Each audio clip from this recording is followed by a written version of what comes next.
First of all, appeals of decisions from the Historic Zoning Commission pursuant to the provisions of 2.68.030 of the Metropolitan Code of Laws. Notice is hereby given that a final hearing before this commission is appealable to the Chancery Court of Davidson County or the Circuit Court of Davidson County via statutory writ of certiorari.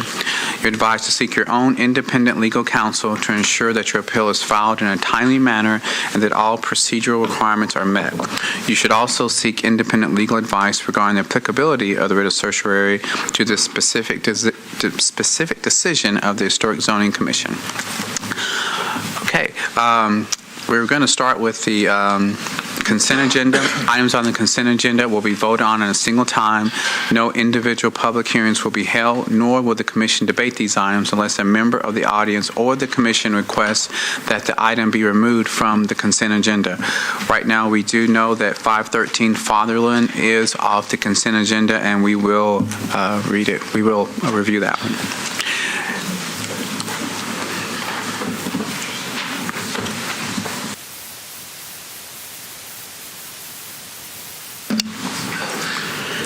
We have a long consent agenda, so I'll just read through the items. 1815 Forest Avenue, it's an application for a front addition to a non-contributing building. 2007 Cedar Lane, and application for rear addition to a contributing building. 1203 Ferguson Avenue, rear addition to a contributing building. 311 West End Place. Let me follow along with the slides. Also, in addition to a contributing building, 1628 Fatherland Street is an application for a rooftop addition to a contributing commercial building. 1922 19th Avenue South, an application to construct an accessory building. 2403 Fairfax Avenue, an application to construct an outbuilding. 3501 Byron Avenue, lots 11 and 3. Those are both new construction of new primary buildings. 1234 Fifth Avenue North is an application to construct multiple infill primary buildings. That's in the Germantown Historic Preservation Overlay. 2612 Essex Place is an application to construct a new primary building and accessory building. The existing building there, non-contributing, was approved for demolition. 1511 Fatherland Street, an application for a new primary building. Likewise, a non-contributing building was approved for demolition. 515 Fatherland Street is another application for new construction of a primary building. 2818 Belcourt Avenue is currently a property that's being subdivided, so there'll be construction of two new primary buildings on what will become two separate lots. And then 3705 Richland Avenue is an application to construct a new accessory building. Staff has reviewed these applications, find them to meet their respective guidelines, and recommends approval of them as a consent agenda. Okay, thank you very much. First, is there any from the audience that any of these need to be pulled off the consent agenda? Good? Yes, we're good. Okay. Any questions to staff? Okay. All in favor of consent agenda? Aye. Aye. All opposed? Okay, consent agenda approved. Put this off. Let's get over to here. Can I interrupt for just a second? Who made the motion in the second? I'll move approval of the consent agenda. Thank you. Second. Thank you. Need to call a vote? All in favor? Aye. All opposed?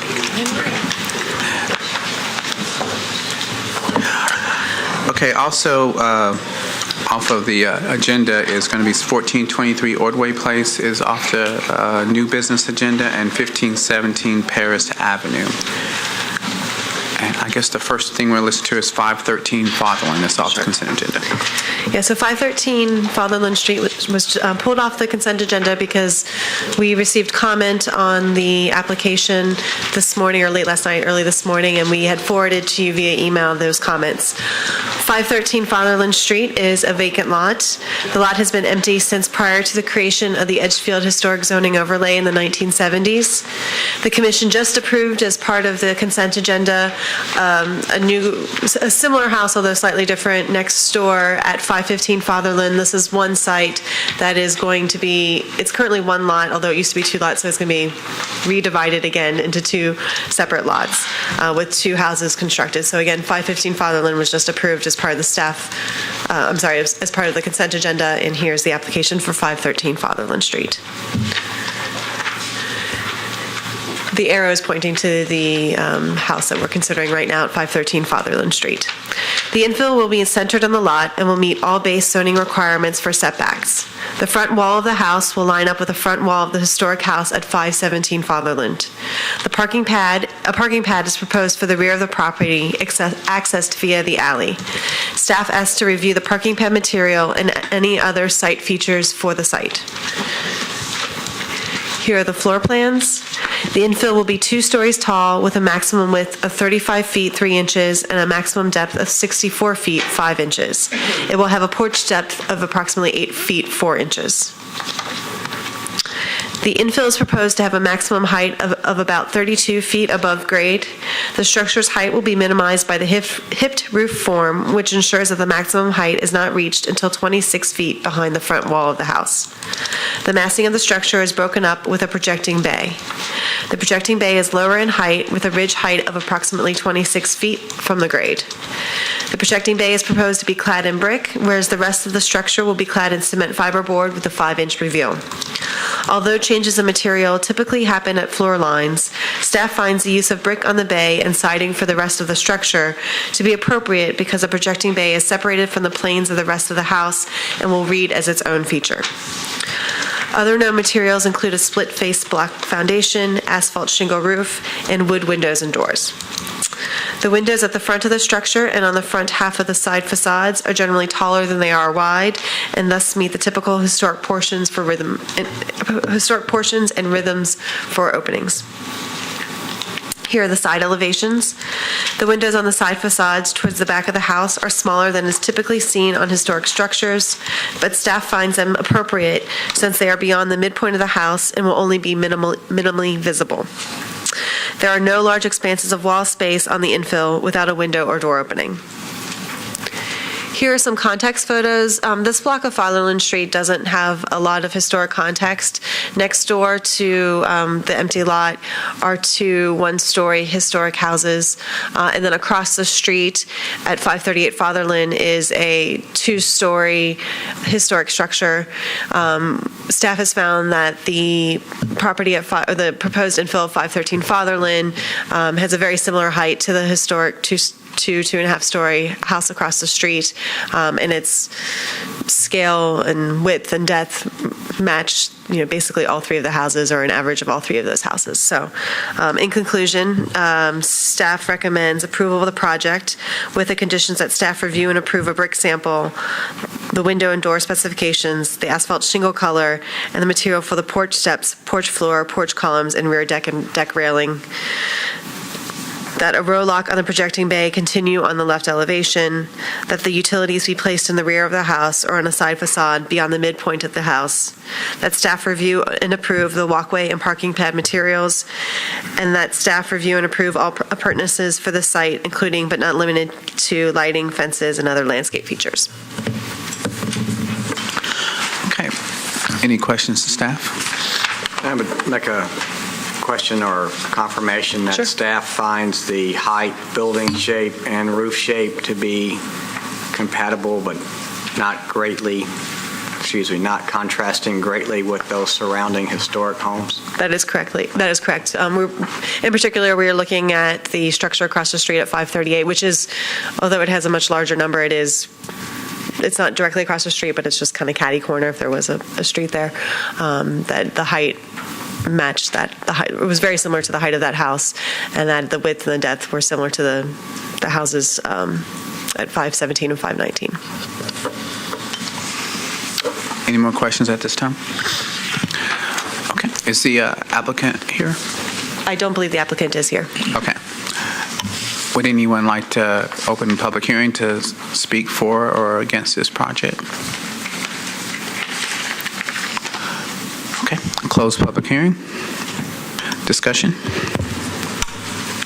I think we received some correspondence on this. The reason it was pulled from the consent agenda. And while I know in the past we've staff has recommended and also we've approved projects that have some change of material. I don't know that it has ever been a requirement that be the case. And I know we've approved projects that certainly is not the case here.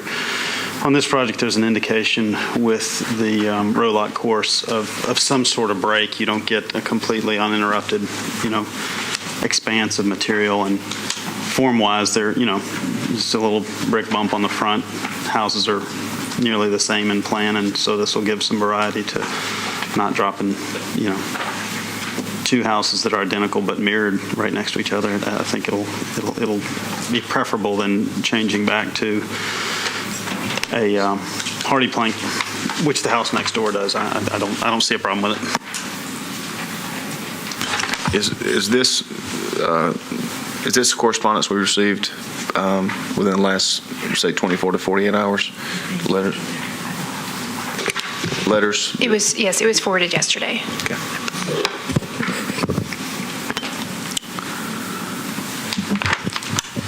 Any other discussion? Move approval of staff's recommendation. Okay, to have a second? Second. Okay, all in favor? Aye. All opposed? Okay, motion carries. Next one on the list is 105 Lindsley Park Drive.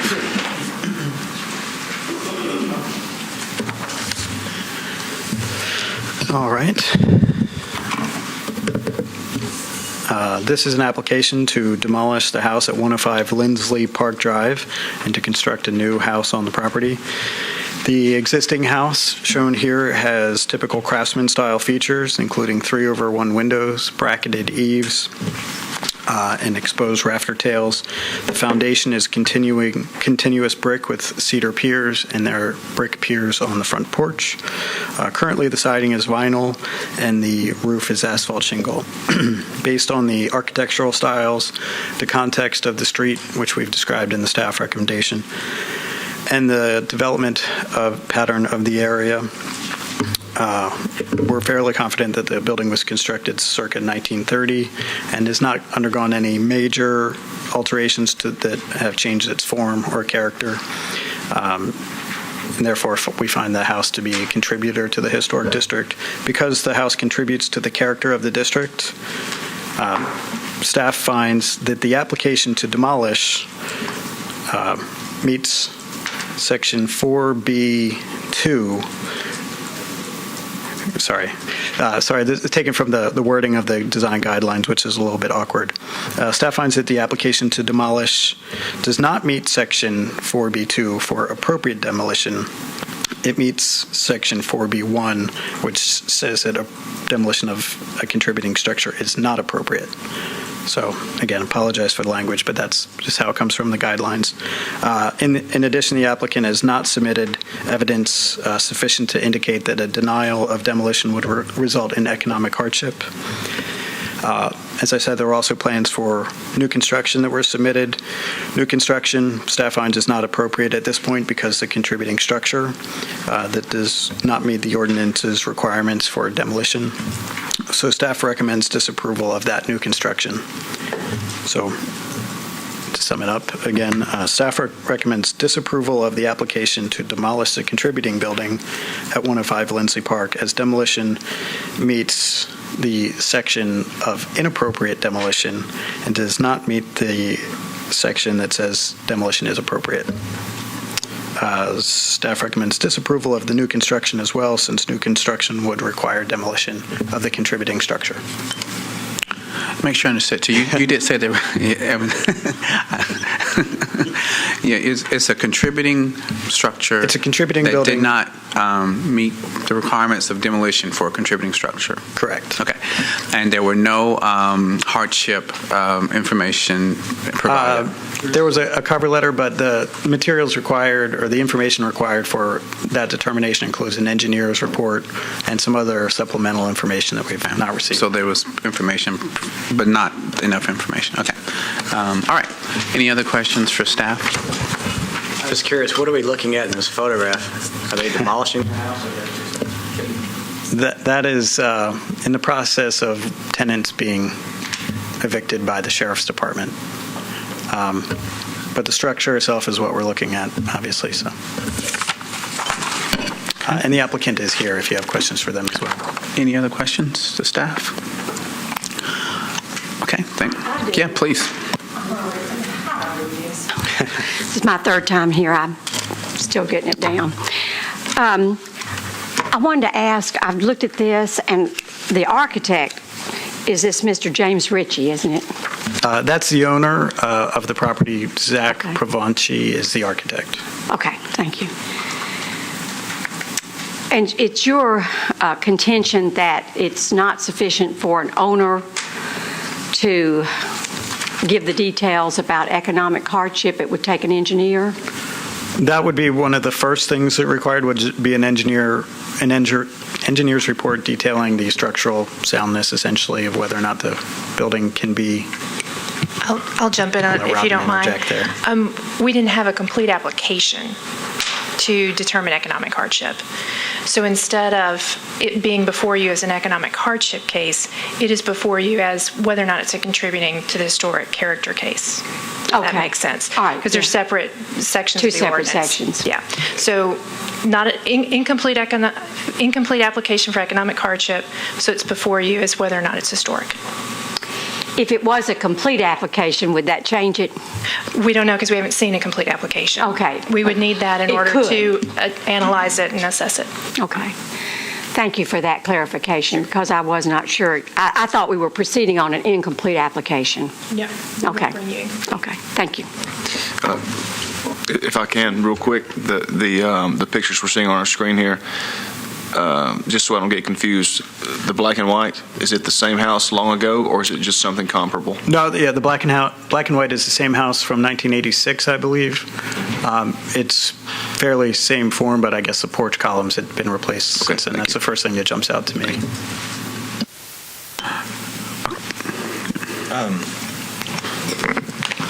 Robin, is there a technical difference between an economic hardship application versus a demolition and new construction application? And are you saying that we are not to consider economic hardship in this decision, but if in the future the applicant were to bring a complete application, we could consider that? There are two ways that you can review demolition. One is an assessment of whether or not it's historic. So, I mean, you approve them every day when they're non-contributing without much discussion because they don't contribute to the neighborhood. Another way that someone can ask you for demolition is through the process of economic hardship. So they could come back with that application. I mean, you can discuss anything you want, but your decision will need to be based on the application before you today, on whether or not it's historic and meets the guidelines for demolition. Thank you. Okay, any more questions to staff? Robin, what happens if we decide that we agree with staff today? Can the applicant come back with another argument, the economic argument, or is the case closed at that time? No, they could come back with an economic hardship application because that would be a completely different application. Okay, is the applicant present? Okay, if you come before it, state your name and address.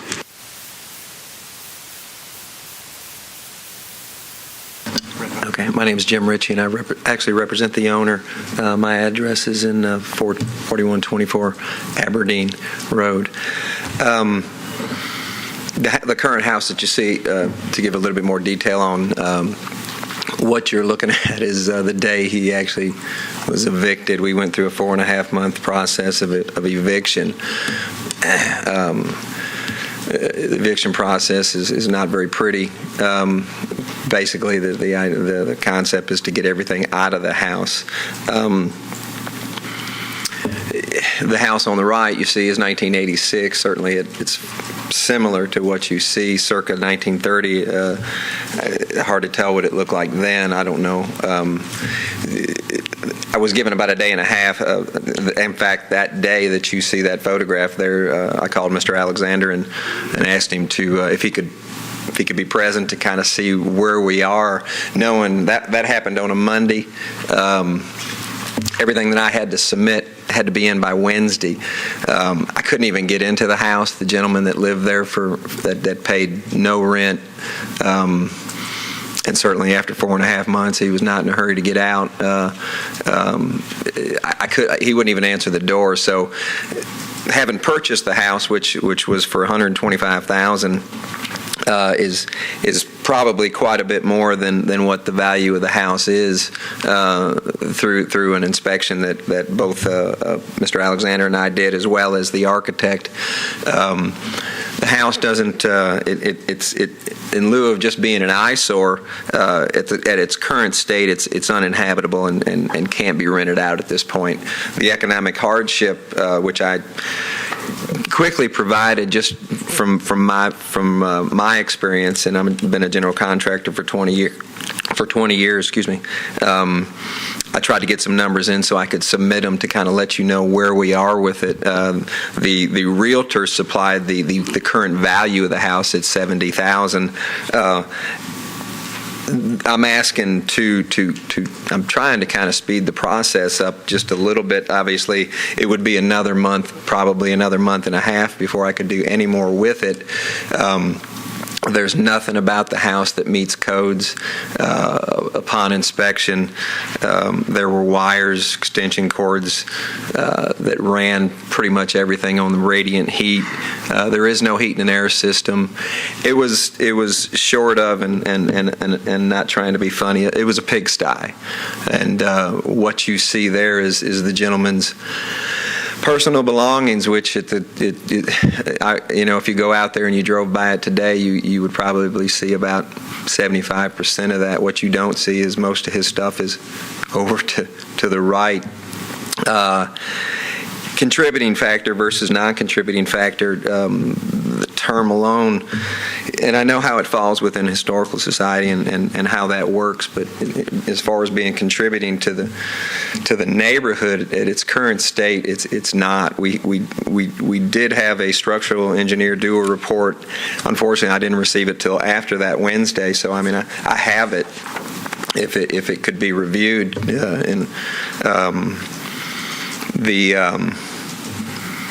The structural report will tell you that the foundation for the home is basically brick on top of grade. It's in one particular area. He noted that it's about ready to collapse, termite damage. I couldn't rent it if I wanted to even at the cost that we bought it at $125,000 versus what it's actually worth at 862 square foot. Common sense will tell you have to put more into it than it's actually worth it at that particular square footage. We hired an architect that's familiar with the Lachlan Springs area to provide us with a home that is attractive. Directly across the street, there's a brand new home, and if I could have gotten her here today, she would have said, please help us out and just get rid of it. We towed 3 vehicles off, and he had 6 dogs in the back. At one particular time, we had a meeting in the backyard, and we had to move it to the front because the stench was so bad. To the right, that gray house that you see has had some work done to it. In regards to the guidelines that meet the application to demo. The first one on the list, it says, is it in the interest of public interest? And And it's not in the interest of. And line item B says, would it be difficult or of an expense to bring it up to code? Just looking at it, you can tell that it would. The windows are rotten. I'd have to replace all the windows, even though they do meet the guidelines. They're rotten. It's got vinyl siding on it, and underneath that is rotten wood, termite damage. And that's just as much as I could get done before this meeting. So it's in my, I'm asking the board to please approve something that would give that particular area of Lockland Springs, which is a wonderful up and coming area, for homes of the nature of the one that's across the street. But this one here contributes, and it's my personal opinion, nothing to the neighborhood. I didn't want to interrupt you, but it does sound like you have a lot of compelling things. Unfortunately, as Robin was saying, we have to go by the evidence here, and it sounds like you've got an engineering report. I think you probably need to talk back to staff about putting together a true hardship, what we'll look for, and we can't go by just by looking pictures and your word. We have to. And Sure. You've got an engineering report, so we have to go by strictly the contributing and non-contributing. So you might want to consider that, just getting more of your information together and then coming back to us, and we'll be looking at something more about what you just described as opposed to what we're actually going to be reviewing today. So if it is be your decision if you like to defer this, but if not, we'll have to just make the decision based on what we have right now in front of us, and not about the hardship, since that is not the application that you put forward for us to review at this time. And I understand about time, but we all have time. So. Okay. Well, I appreciate it. Thank you. Is that something you would like to think about? Would you like to defer it, or do you want us to review it? I'm not supposed to kind of be telling you, but if you'd like to do that. Well, certainly. You'll see me again this time next month. Is that deferring it, or is that just simply putting in another application? You can, if am I putting words into his mouth? Forgive me. Is deferring to?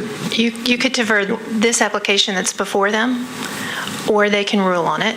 Yeah. Or you can submit a new application for economic hardship next month. I believe I'm going to have to probably submit an application for economic hardship. I think it's probably going to be I'm going to guess that. So do we need to? Based on the historical. So since he's going to do that, do we still need to rule on this one, or do we? Question, if I may, Mr. Chair. No, sure. Are you asking whether or not he would defer it, and in that meantime, he would include the information necessary for economic hardship? Right.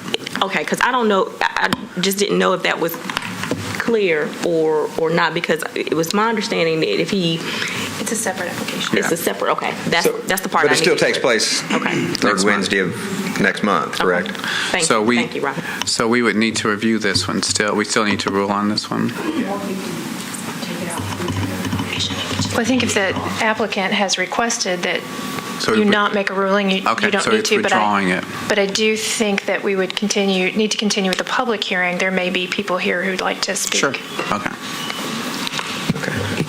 One question, just out of curiosity, and maybe we'll get to it next month, but did you all have an opportunity to inspect it before you purchased it? No. Doors were padlocked. He wouldn't even answer the door. I knocked on his door a couple times. Not exactly something I wanted to do. But, there was no way to get in. The door was always locked, and he never came. In fact, even when the sheriff went to go serve him, he wouldn't answer the door, so we wound up having to put a sign. The next step is to put a sign out in the front yard. Robin, one more thing before we do that. Can he just withdraw it, and then we don't review it, then we don't have to go further with it? Will we still have to do public if he just withdraws it? And correct me if I'm wrong, but I think if there are people here who'd like to speak for or against it, they probably should be heard since they're here. Okay. Although I'm being told that if he withdraws it. Okay. If he withdraws it, there's no longer anything to be heard on. It'll be That's what I advertised again for the next meeting whenever he gets his application together and presents it for approval. So And persons can be heard on that application at that time. But if he's withdrawing it, there's nothing for the board to rule on. So That's there would what be I was nothing thinking. for the. So are you withdrawing it? But if he withdraws, can it be represented? Sure. Yeah. Okay. Well, no, actually, this same case cannot be presented, but he could submit a new application for economic hardship. So are you withdrawing it? Under that premise, yes. I'll submit an application, I guess, for economic hardship. Okay, so if 105 Lindsley Park Drive is withdrawn from agenda, and we don't need to list anything else. Okay. Thank you very much. The next one on the list is 1620. Are we not allowed to comment about this? Well, it's withdrawn now, so it's not. We're not going to do anything with it. The reasons of withdrawal. I'm sorry. I've lived across from this one 27 years. Well, you can come forward. Come on. You can come over.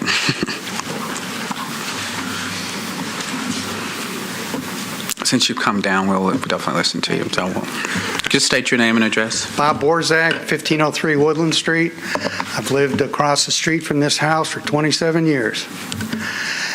And for a contractor with 20 years experience, not to know that this thing would be a bear to redo is nonsense.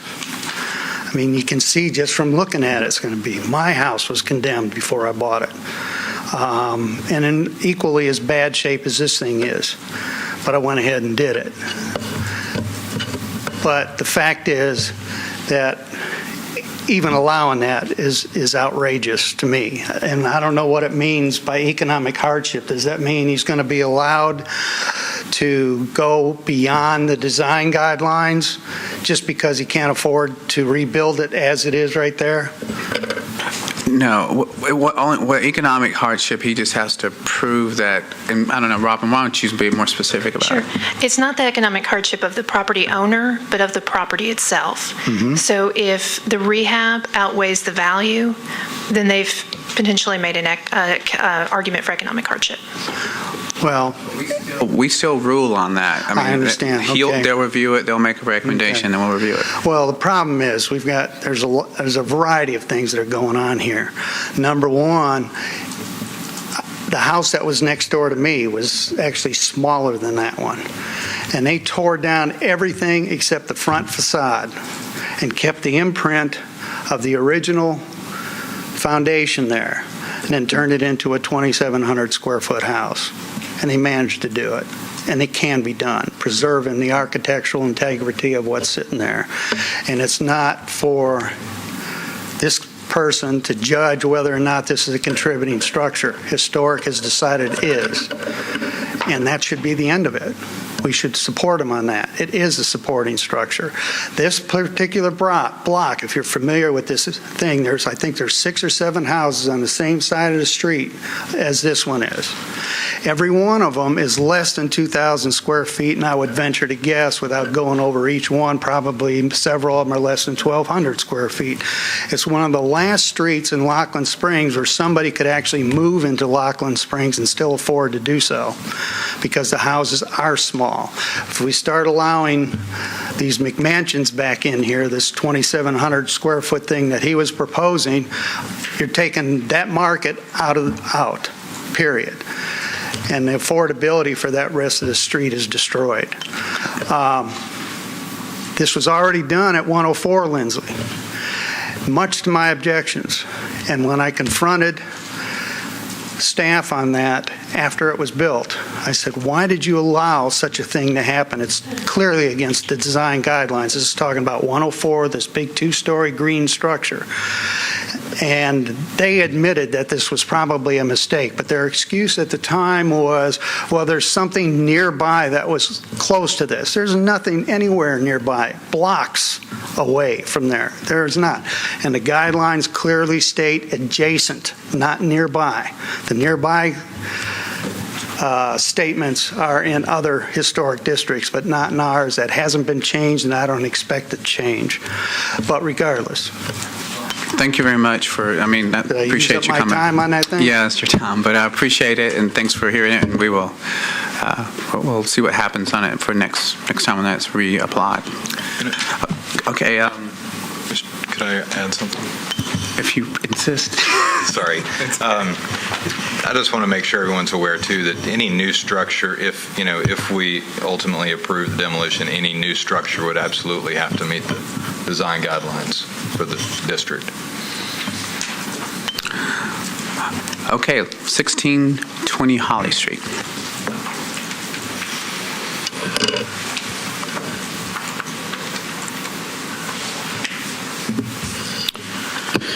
(1620 Holly Street). This is currently a non-contributing house there. It was built in 1973.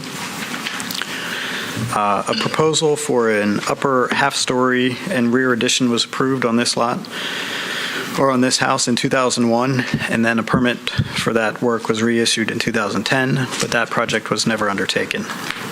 The applicant is now proposing a new scope of work, significantly revised from that of the previously approved additions. The applicant's new plans are to demolish the roof and interior walls of the existing building, keeping the foundation, first floor, front and side walls, and an existing front-facing attached garage. We've reviewed similar applications in the past and found that reusing existing foundations, generally the added load of a second story, an existing foundation can't support that. We requested an engineering report to address that issue, but to date have not received that. So with that concern that the existing building cannot accommodate the load of a second level, and because the majority or entirety of that finished project would be new material, staff reviewed this application as a construction of a primary building, new construction, as opposed to additions. So here's getting into the application. The demolition of this as a non-contributing structure would be appropriate because the building does not fit into the character of the historic overlay. The new building proposed would resemble a four-square house with a hipped roof. The roof height would be 28.5 feet, and the eave height would be 19 feet. The front wall would be primary wall would be 35 feet wide, but retaining the existing front-facing attached garage, 11 feet wide, brings the total width up to 46 feet. Staff finds that the primary wall width is compatible, but including that garage, the total width is not. As you'll see in the site plan, it looks like it's the inclusion of the front-facing attached garage also may be problematic when it comes to setbacks. The height of the new building would be compatible with some surrounding historic context, which includes mostly 1.5-story houses, although here are two 2-story houses on that block. On the side elevations, just quickly, it's all in the staff recommendation, but the main points to highlight are that behind the 2-story primary mass that would have the same general footprint of the existing structure is a 2-story projecting wing to the rear that has an attached garage on the first floor level.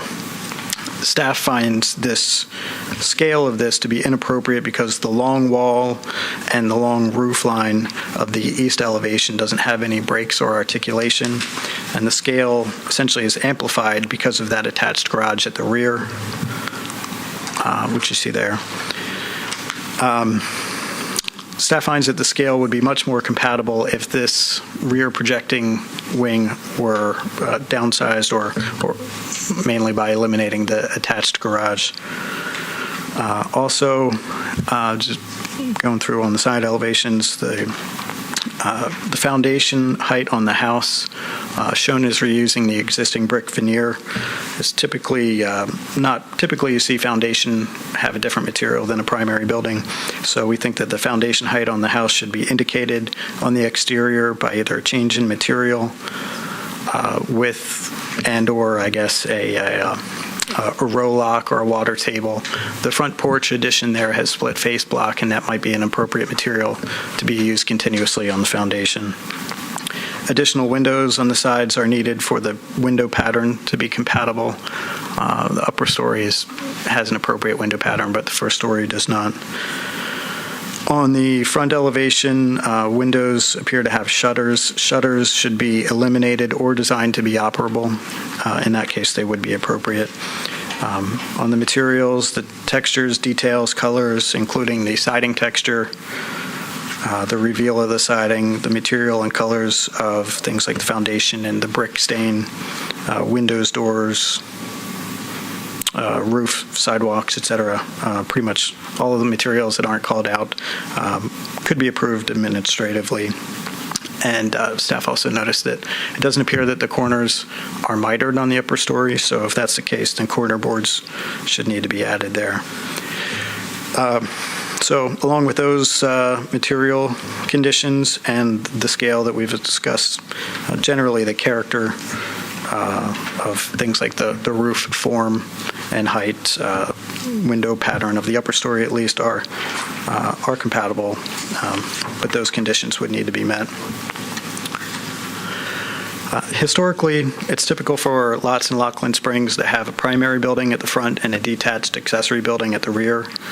Often these accessory buildings were at the very rear of the property. As you can see on this image here from Sanborn map, this is a previous structure that once stood at 1620 Holly that had a detached garage at the very rear right along the alley. For that reason, and you can see other properties along Holly Street that have that same condition, attached garages are not appropriate because they're not consistent with the historic pattern of development along this street and others in Lockland Springs, and because they make the primary building less compatible by increasing the scale and increasing the lot coverage of a primary building. You may recall in 2011, sort of in response to getting more and more applications that included attached garages, the Commission developed a framework to give guidance on when they may be appropriate. This policy allows attached garages if they are typical of a neighborhood, which they're not in Lockland Springs. When they are attached at the general location of an accessory building, perhaps on a short, shallow lot, and when they're in the basement level. Staff finds that the attached garages, the front attached garage and the rear attached garages on this building do not meet that policy and do not meet guideline section 2B8. So to put it all together, staff recommends approval of the application to demolish the non-contributing building and to construct a new two-story house, finding the height and scale, the height to be compatible, but that the scale should be reduced by detaching the rear left garage and attaching, let me get back to the top, that the front attached garage should be eliminated, that the rear attached garage should be eliminated in order to reduce the scale, that the long two-story wall and continuous roof plane on the east elevation be broken up or articulated, the foundation height be indicated on the exterior by change in material, additional windows should be added to the side elevations, that the shutters be eliminated or designed to be operable, that the materials, textures, details, and colors be approved administratively, and that corner boards are added where needed. And lastly, that revised drawings be submitted to reflect any and all approved conditions, those stated and any added by the Commission.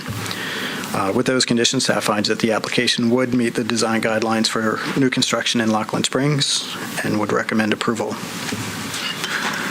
Several conditions there that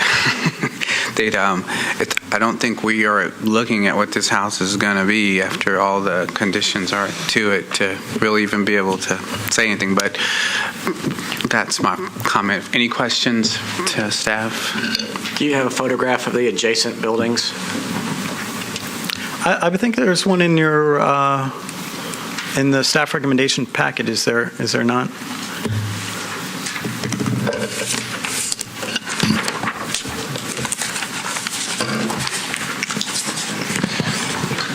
Well, there's one that you can see the two. It's on page 13. If I pull back a little bit further, you'd see that there's a pyramidal folk Victorian to the left on page 13.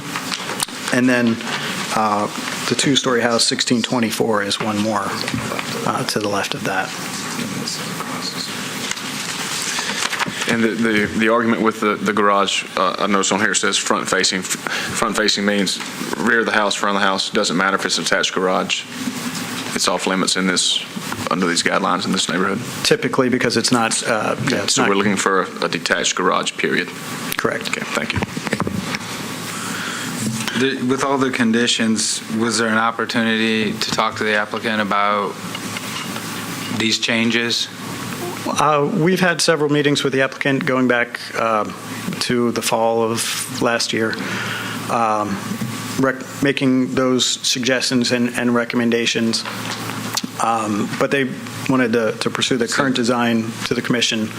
So the conditions represent your best attempt at approving it if you can make these changes? Yes, with eliminating the garages and approving essentially the primary mass of the structure, staff could potentially approve a detached garage at the staff level administratively if it met the setback, 700 square foot footprint, give or take, 20 feet tall, something that, so if the garage could be handled by staff, then we still wanted the commission to have an opportunity to look at the house.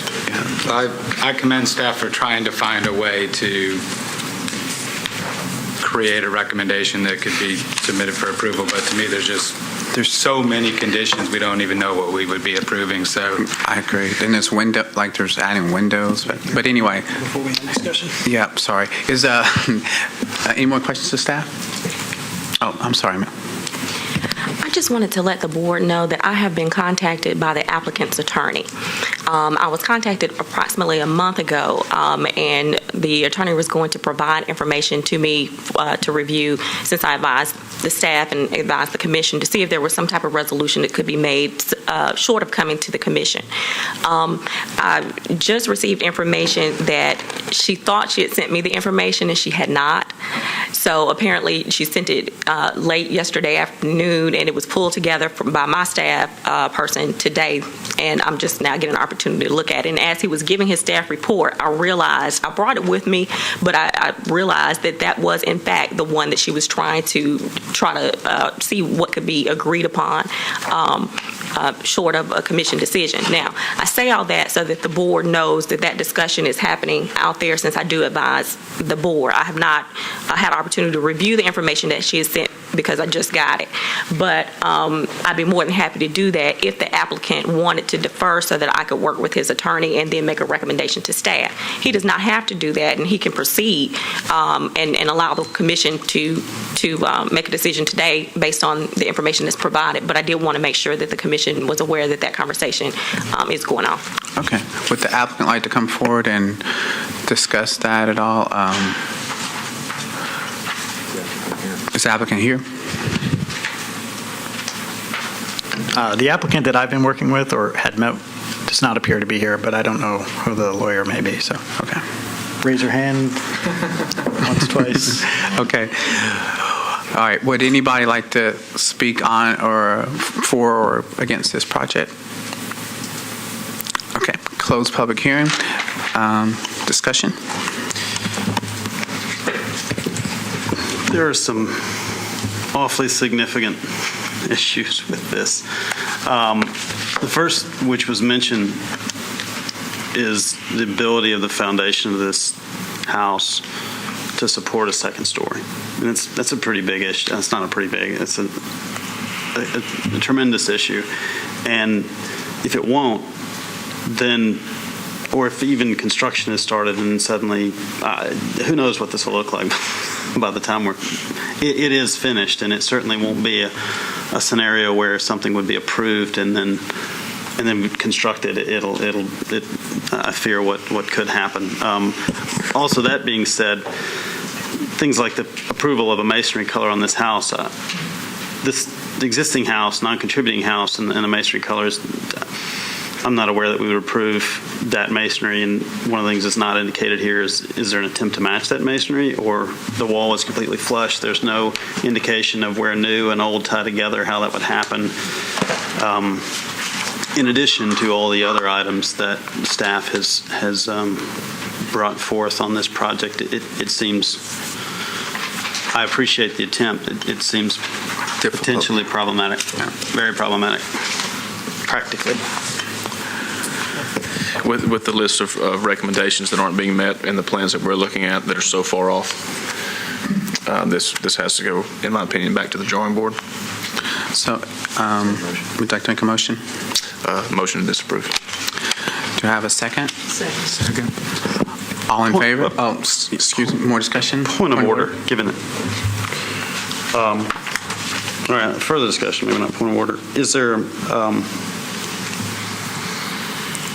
given the involvement of councils, is there a particular portion of the guidelines that we might want to refer to in terms of, or isn't not having enough information in the application reason enough? I think that's a good point, since which section of the guidelines is probably going to come up. So to be clear, what staff applied was for new construction, not an addition, but new construction of a new building. Well, with that being said, the new construction that we're looking at right here and all this list of requirements and the lack of seeing that on the plans that are currently before us, they need to be made into plans and be fully thought out before I believe that we give our consent to just say, okay, as you said you'd do it, we trust you. Okay, so I just want to kind of stick with it. Now, since we've already made a motion and a second, do we need to pull the motion? Is that what we have to do now, or can we just amend it? You can amend it. Okay, so if you just amend your motion to say what you just said. Okay, I'll try to say this correctly. Okay. I amend my motion and make another motion, or an amended motion, to disapprove. Based on staff recommendations. Basically, number 9, I would like to see revised drawings that reflect this very long list of conditions. Okay, very good. Okay. Second. Okay. All in favor? Aye. All opposed? Opposed. Okay. Motion carries. And now we need to vote on the original motion. That was an amendment. You have to vote on the amendment, and then you have to vote on the motion. All right, so we voted on the amended, so now we'll vote on the motion. All in favor of the original motion? The amended. Now it has amended. And now that has been amended? Motion as amended. Motion as amended. Aye. Aye. All opposed? Opposed. Okay. I apologize for that. Okay, 1300 Ashwood.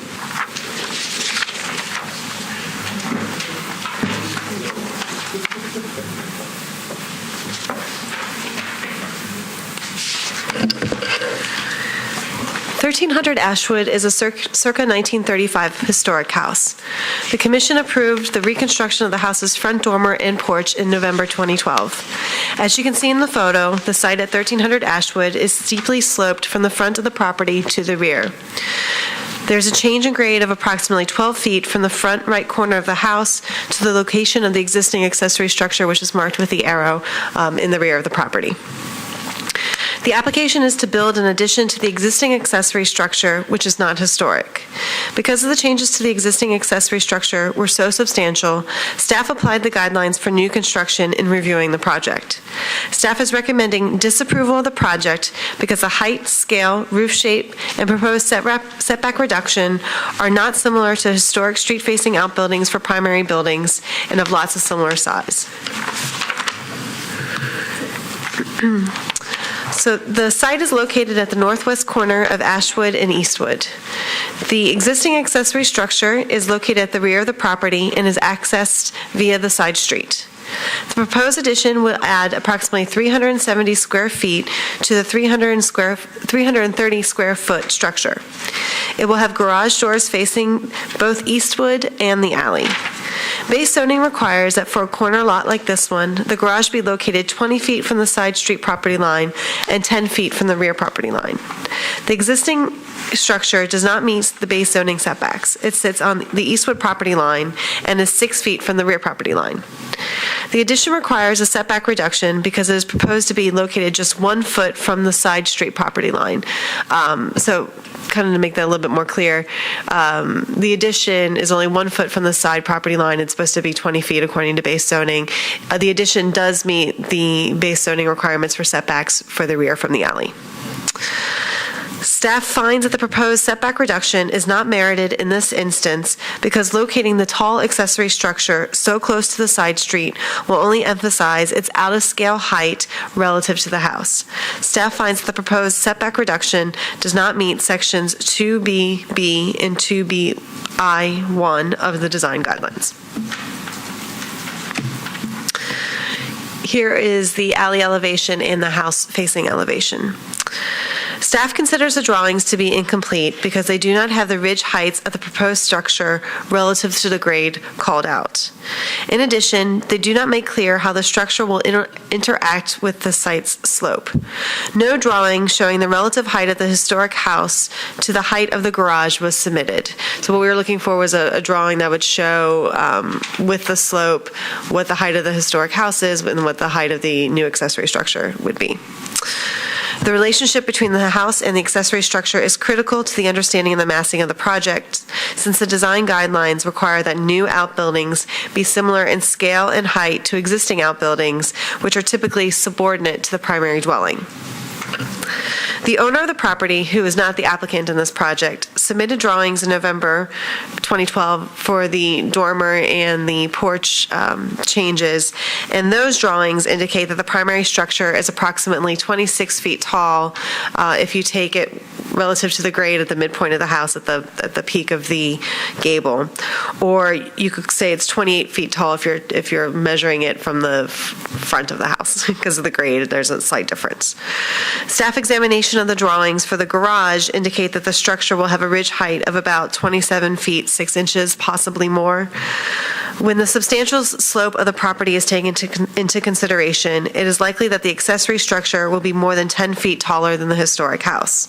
If you don't take if you just would consider this a flat lot, if you're just looking at the relative height from grade from the primary building to the accessory structure, we believe that they'll be about comparable in height, or it could be that the accessory structure is slightly taller. Again, it was hard to tell because we didn't really have accurate measurements, and the drawings were hard. We couldn't get accurate measurements from the drawings. The accessory structure will be 700 square feet. By comparison, the house is approximately 1,240 square feet, and therefore the accessory structure will be more than 1/2 the size of the primary structure's footprint. Staff finds that the accessory structure's footprint is too large for the site and too large compared to the primary dwelling, particularly when its proposed height is taken into consideration. Staff finds that the accessory structure's scale will not be subordinate to the historic house as is found in historic examples, and does not meet sections 2BB and 2BI1 of the design guidelines. Here are some perspective drawings of the proposed accessory structure. The existing house has a side gable form with a slope of 912 and a back slope of 312. The accessory structure is proposed to have a gabled roof form with a slope of approximately 1212. The gable faces Eastwood Avenue. While a steeper roof slope can be appropriate for accessory structures in some instances, for this project, staff finds that the steeply sloped pitch adds to the height of the structure and contributes to it being out of scale with the historic house and with the neighborhood. Staff therefore finds that the roof form does not meet section 2BE and 2BI1 of the design guidelines. So in conclusion, staff recommends disapproval of the addition to the accessory structure, finding that the height, scale, and roof shape of the accessory structure are not similar to the historic street-facing outbuildings for primary buildings and lots of a similar scale. It does not meet the applicable sections of the design guidelines. Staff also recommends disapproval of the setback reduction based on the fact that the reduction will increase the inappropriately perceived massing of the structure as seen from Eastwood Avenue. Staff finds that the project does not meet section 2B of the design guidelines. I'm happy to take any questions, and I believe the applicant is here to speak to the commission. Any questions to staff? I think you said that you approach this as new construction. Right, because I'll go back. I don't know if I have a good picture. I think the picture in the corner is probably the best picture. But even though they are retaining they're retaining the existing accessory structure, the changes to it are so substantial that really we considered it to be a whole new garage versus an addition to the garage. Okay. And if it was a whole new garage for this particular neighborhood, typically it would face the alley. Is that right, or are there side-facing garages in this neighborhood? I did not do a survey to see if there are. I mean, certainly you do see, I don't know about this immediate context, but certainly in Belmont, Hillsborough, the district, you do see some garages that are off the side street. Okay, thank you. Melissa, could you again explain a little bit about the setback to the corner there? Sure. Currently, the existing structure sits on the side property line for Eastwood Avenue. I'm assuming what that is, the space between the sidewalk or the curb for Eastwood to the property line is a public right-of-way easement or is not part of the property. So currently, the existing garage sits on the side property line, and I think it's about 6 feet from the alley, and the new addition to the garage will be 1 foot from the side property line, and base zoning requires 20 feet, and base zoning does require 10 feet from the alley. So it meets the addition to it meets the setback from the alley. It's just the setback from the Eastwood Avenue. And staff's concern in this instance is that because the structure is so large, that's sitting so close to the Eastwood Avenue will only heighten the perceived height and the discrepancy between the accessory structure and the primary building. Any more questions to staff? Okay, and the applicant is here. Would you just come before and state your name and address?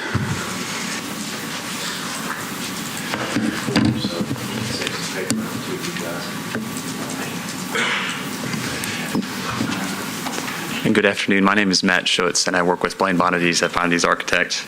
I'd like to just quickly introduce the project and then turn it over to Blaine. First, we'd just like to clarify some small inaccuracies in the staff recommendation.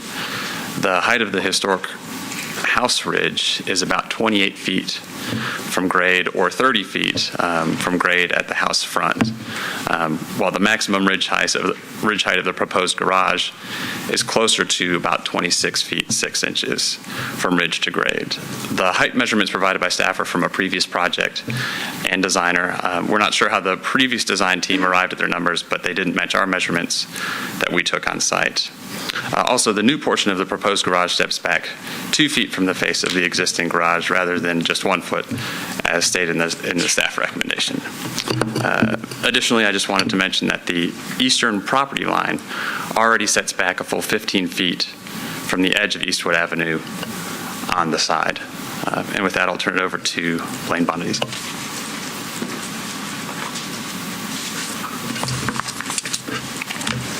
Hi, my name is Blaine Bonadies. I live at 1606 Linden Avenue. I'm the architect on this project. I added some addendums to what the staff recommendation provided you with. Initially, I have 2 emails from the immediate neighbors to the rear that have looked at the submission and have no issue with that submission. Next, I have for you 2 examples, just 2, of garages that were approved by the staff in the past, which I think exhibit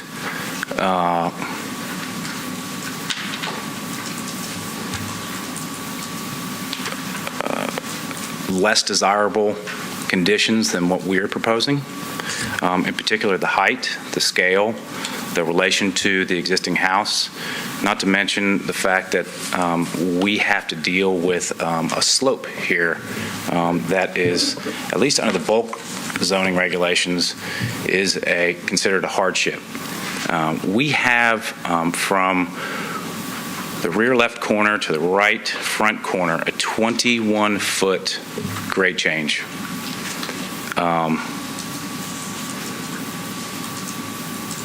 In addition to that, we have mitigated the height of that building by lowering the eaves as much as we can.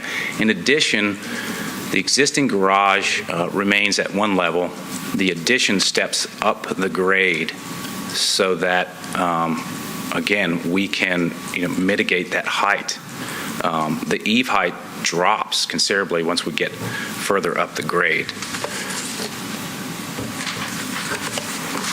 The garage is 2 feet lower than the house, and its eaves are considerably lower than that of the historic house.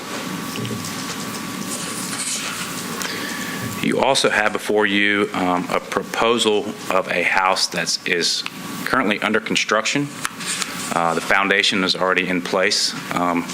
It's viewable today, and it is to the north of the garage that you see, just on the other side of the alley. As you can see, it has a significant height to its front elevation. There's a site section there that I provided to you as well.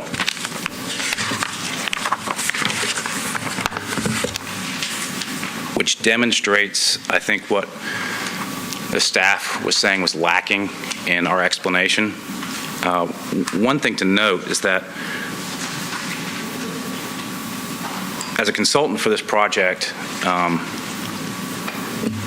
I'm to prepare drawings and a submittal for a garage. For me to go and measure the house is an additional effort for me and takes some time. So it took a little bit of time for us to go back out there and make arrangements to have the house measured. In relation to the setback, there's a Sanborn map in your addendum sheets, and it shows properties to the north, to the south, and to the east, all of which exhibit setbacks fewer than 10 feet from the property line. And I think that's a significant understanding of the development pattern, at least in reference to the 1957 Sanborn maps. It is my understanding that Historic wants to preserve what's existing. There's an option, certainly, to add on to the back of this house, and because of the slope, we can ask for a ridge raise or really even raise that addition to the rear. I think this is a much more responsible and aesthetic decision.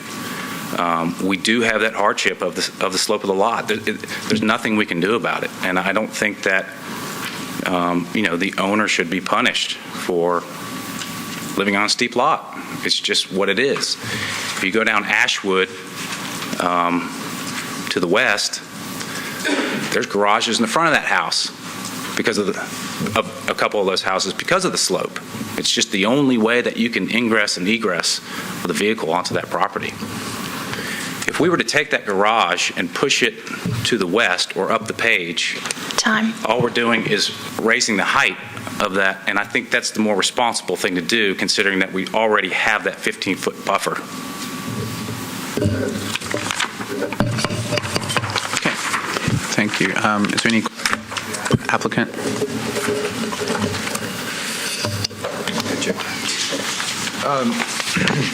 On the section you provided, the new house that's shown on the other side of the alley. Yes. Is that the house you mentioned that's under construction? Yes. Yeah. So that's the new house that's under construction that you provided drawings of. And is it that close to the alley? Yes.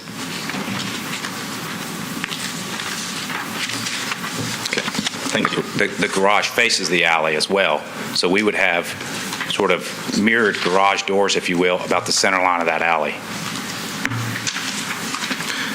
And at least in one respect. So that is that an accessory structure that you're showing here, or is that a? No, that's a ground-up house. Now, the demising line for the historic is down the center of that alley.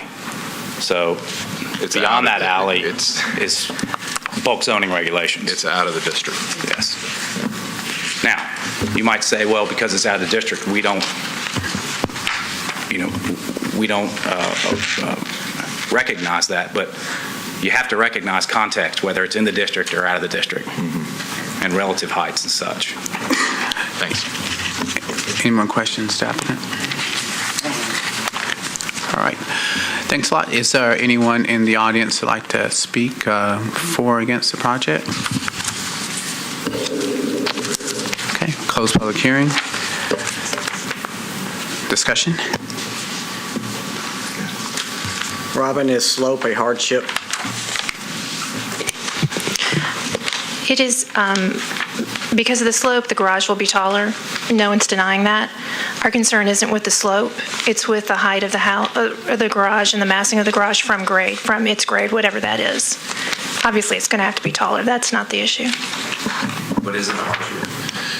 Robin, if I could, back to this question, it seems to me that if you take grade out of it just for a second, that the ridge line does meet our requirements. Am I wrong about that? Well, I have not seen the new information that you've been given, but based on what information we could get from the drawings that weren't quite complete, and correct me if I'm wrong, you're more familiar, with that information, the height appeared to be the same. Is that correct? That is correct. I mean, we haven't seen the drawings that you have before you. I don't even have a copy right now, so I can't really speak to them. But just from what the architect explained, we haven't, thank you. From what we had at the time of the submission and at the time of writing the staff recommendation, we're going by drawings submitted by a different applicant several months ago to get the height of the house, and we were working from what we could measure from the drawings, but they weren't called out and weren't 100% clear, so we didn't have the information really. And so to be clear, you don't have these drawings that say Bonaty's architecture on them. You have different ones. I have the ones that are part of your staff recommendation. I was just giving these a second ago. Okay, I got you. Okay, excuse me. Yeah. Well, I jotted down, I could have heard incorrectly, so please help me out here, that the max ridge height's 26.6? Of which? The house or the garage? The garage. Well, again, right now, I honestly don't know which is correct. Okay. We went by what was given to us, and now we're getting different information, so I'm just not sure. Okay. Well, I'm reading, unless I'm losing it this afternoon, I'm reading an average ridge height of 25 feet. On the drawings? Yes, no, on these drawings, not the new ones, but the ones that came with staff recommendation. Yeah. So I know that grade is playing into this, and obviously I was thinking about something else when Richard asked you if grade was a hardship. What did you say? Actually, My mind was elsewhere. I'm sorry. Okay. Actually, I can try to address that. I was just getting ready to ask if it's okay with Mr. Chair. The term hardship in this context, when you're looking at the topography of the lot and the slope and the shape and the narrowness and things like that, those are terms that typically come before the Board of Zoning Appeals for variances with regard to variations from the bulk standards. And I think what was stated was if this were in an adjacent property where the bulk standards would apply, this would be considered a hardship. I think that's the statement that I heard. For this particular commission, however, you don't have that same standard with regard to exceptional narrowness, shape, topography, things that the BZA would normally consider in terms of trying to see whether or not a variance from the normal regulations would be appropriate. You don't have that same kind of analysis. What you have here is the authority under design and demolition review under 1740-410. It says that you would review, the Historic Zoning Commission shall make the following determinations with respect to historic overlay districts. And it says the appropriateness of the maximum size of buildings and structures on a lot and the buildable area within which a building can be located, including setbacks and height. So in a way, you have a little bit more subjective authority, if you will, to determine whether or not it's appropriate. The standard for historic is whether or not it's appropriate, not necessarily whether or not there is a hardship. There is some talk about a hardship, but that was kind of like in the last case, and that's talking about economic hardship. But that's the only time that term is used with regard to your authority. Does that help, maybe? Okay. It's a little. Well, I guess where I'm going with this is, so we have an issue with grade, not, unless I'm misunderstanding something, it's the grade that's raising this ridge line out of where we want it to be. If I could jump in, I don't think that staff's issue was with the grade. Mm-hmm. It was with the massing and the height of the garage compared to the house, no matter what the grade is. Okay. Now, the grade does accentuate that, but obviously there's nothing they can do about that. We wouldn't require them to do anything about that. But the massing and height was similar to the house, at least with the initial information we were given.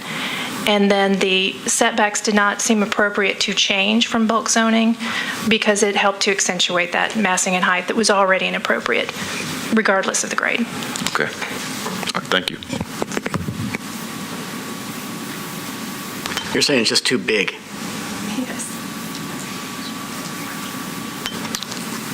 Okay, any other discussion? One more quick thing. Sure, take your time. I understand that we feel like it's too big, and I concur. Nonetheless,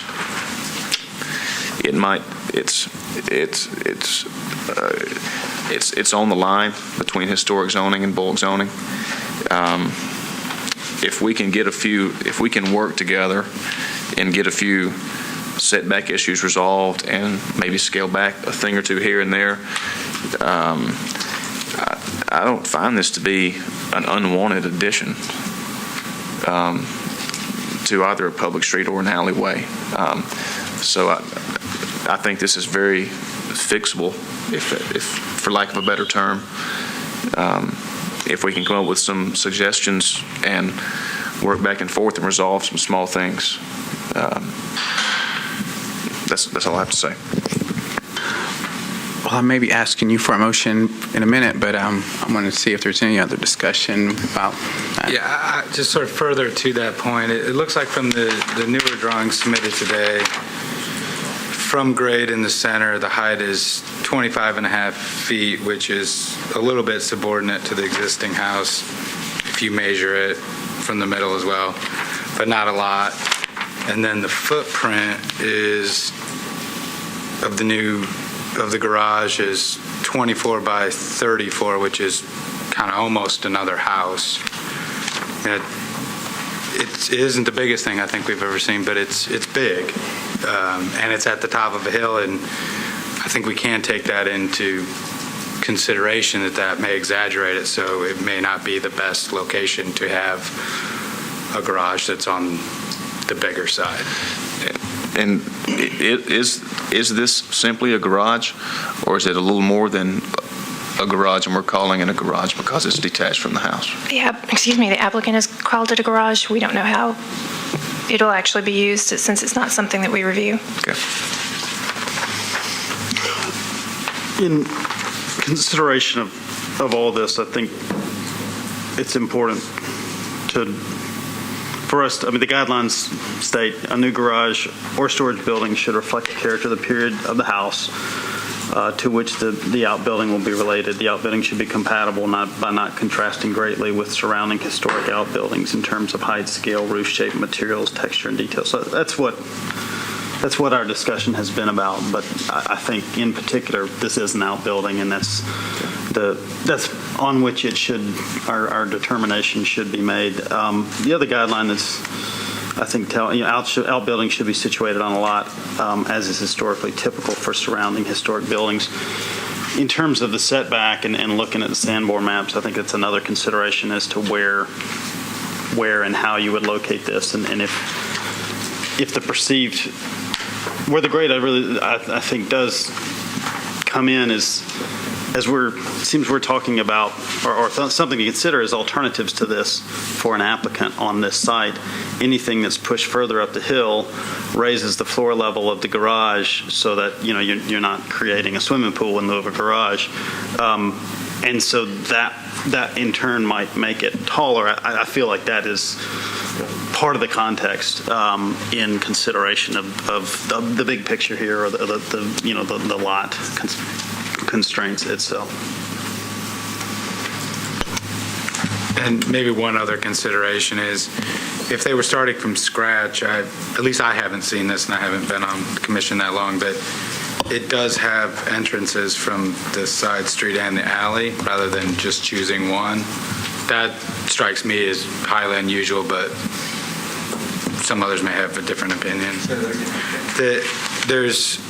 Because they began with the existing garage, which has an entrance from Eastwood, the addition also appears to have an entrance from the alley. So there's two roll-up door entrances from different streets, an alley and a street. And I think to that point, if, let's say, you're putting a how many ever car garage on this lot, if you centered it in the lot, because of the slope and where the finished floor elevation of the garage would have to be, on the Eastwood Avenue side, if you put it in the middle of the lot or further up, you'd add a half a story to it. Just right off the bat, foundation height, just straight away, you'd have a half a story on it. So for that reason, I think you're mitigating exactly what we're trying to do as a perceived height. One could argue whether a three-car garage is appropriate or not. That's a separate issue. Close to Eastwood is a good thing. I think being able to, that allows you to work with the grade and take what amounts to a three-car garage with space above it and make it, I think as solutions go, it's more artful than Exactly. other dumb solutions that might, we may have seen in the past that might just plop it right down in the middle of the alley. So, for what that's worth. I concur. And, the fact about the two entrances on the alley and the street, that could be something that can be mitigated with staff. As an overall, my opinion is amassing that close to the street and an alley, even if we stretch a requirement here and there, it's good for the pedestrian experience on that street and in the alley, the people that walk about that neighborhood. Now, again, we need to massage maybe the size. This thing has to be worked a little bit, but I agree that I don't want to move it up the site. I don't think it's a bad addition with some detail work. Commissioner Hunt, did you have something to tap? Yeah.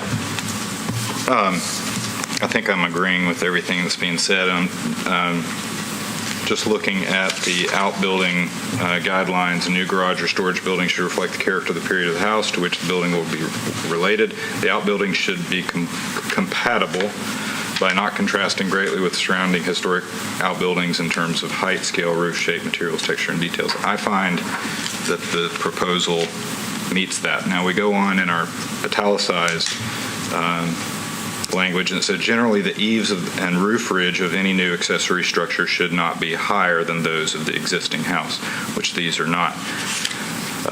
We go on to say roof slopes on simple utilitarian buildings do not have to match the roof slopes of the main structure, but must maintain at least a 4/12 pitch. So I guess I'm a little bit befuddled by the staff recommendation. I think the design of the structure is beautiful. I think for the size of footprint that it is, it's actually breaking down the massing with the different gables and different roof forms. I think it fits into the neighborhood. Again, keep in mind with the setback requirements, those are bulk standards. They're not part of our guidelines. Is that right? I can clarify a little bit. Bulk standards need to be met unless you change them. Right. One thing that has come before this commission multiple times in the last few years is concern about large garages. There's no doubt they've done a great job working with the grade, working with the existing conditions. Our concern was that everything together, the slope, somewhat the grade, but the square footage, the guidelines state that it should be similar to accessory structures found in the district. And for a lot this size, a house this size, historically, you don't see garages of this size. So you said you were befuddled. That's where we were headed. And sorry, my voice appears to be going. Okay. Did you have something you want to add? I wanted to just clarify because we just got these today. This new house that's depicted on the diagram here is marked new house. And then these particular drawings, is this the new house? Yes. And is this new house going in right behind this garage? It's going in on the opposite side of the alley. It's going in on the north side of the alley, facing Eastwood. Okay, facing Eastwood. Mhm. But behind the garage, the proposed garage structure? No, across the street? Well, there's two elevations there. There's one that faces Eastwood, and then the longer one actually faces the alley. Okay. Toward the proposed structure. Toward the proposed structure. That's what I'm not saying it right, but that's what I meant. It's going. That's correct. Okay, I think we've Thank you. just gone through it.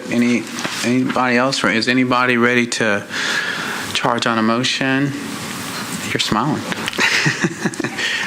I mean, I concur with staff. I just, at the end of the day, I just think it's a little too big. I'm sympathetic to the setback and I'm sympathetic to the design. My sense is just a little too big. I don't know if that should be a motion we approve subject to changes the staff approves, or we dismiss it altogether, but I'm open to that. But I personally just think it's just 10 feet or so too big, I mean, personally. Okay. Too tall? Too wide. The square The footage? height doesn't matter. I mean, the height, we're fine because it's less than the main structure, and that's just what it is. As you said, it meets the guidelines. I mean, I just think it becomes almost as large as the house, at least from the width of it. Width along the alley, Yes. which was not part of the staff's observation that I heard. We did have concerns about the square footage, which would include, both the width and the massing along Eastwood and around the alley. They've taken the bulk and put it on the alley rather than on the street. Yes. Yes. I'd say somebody take a shot at it. I was prepared to make a motion.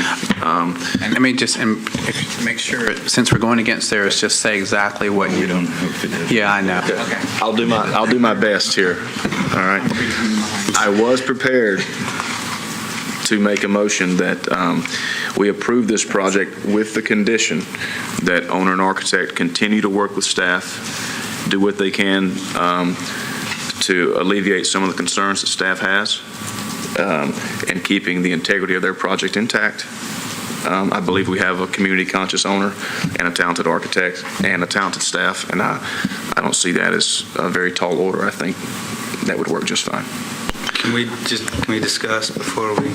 Yeah, we can. And now where I was going, I think we want to just, and this might help the discussion, if you be specific on, like, we want to work on the square footage, if that's that, or if you're, would that help you? Like if we're saying. My comment was just going to be, if the concern, and I tend to agree with Richard, if the concern is that it's just so wide and it's this big footprint, which is maybe unusual for a garage, that's going to be difficult to do unless they eliminate the car entrance coming from the alley. So it may have to be a choose one or the other if you're going to reduce it. Otherwise, I don't see how it gets reduced.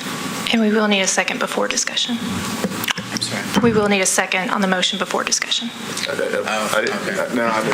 didn't think I made a motion. I was proposing a theoretical motion. Yeah. You were trying it out. Yeah. I was just testing the water. But so I could be corrected before I actually made the motion. It's just that simple. Okay. That's a good way to get out of that.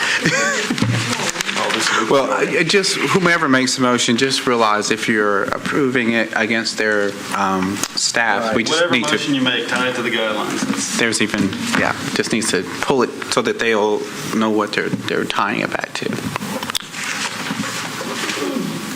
Okay. I'll make a motion to stick with staff recommendation. Okay, we have a motion. Do we have a second? Second. Discussion? I mean, there's nothing that prohibits these guys from coming next month and doing it all over again, right? Nope. I mean, that's where we are. Okay. We have a motion and a second. All in favor? Discussion. Okay. Yes, sir. Sorry. I know there's nothing prohibits them from coming back, but to work with staff, They got a mind. but they don't, wait, if they work with staff, they don't have to come back. If they work with staff and staff approves it. I mean, they're very close.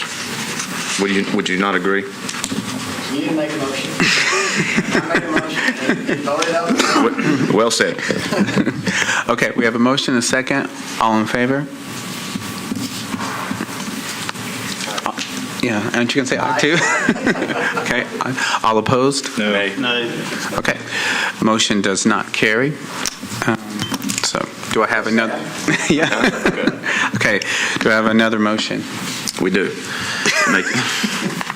Make a motion to approve the application with the condition that the applicant continues to work with staff on square footage and scale as to the footprint along the alleyway, and also to take a look at the entrances if they can, maybe there could just be one and not an entrance on Eastwood. Just continue to work with staff on those points.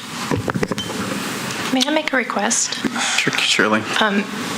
One is for also new drawings that are accurate. That's been one struggle for us, is not having complete information and having information presented here that we've never seen.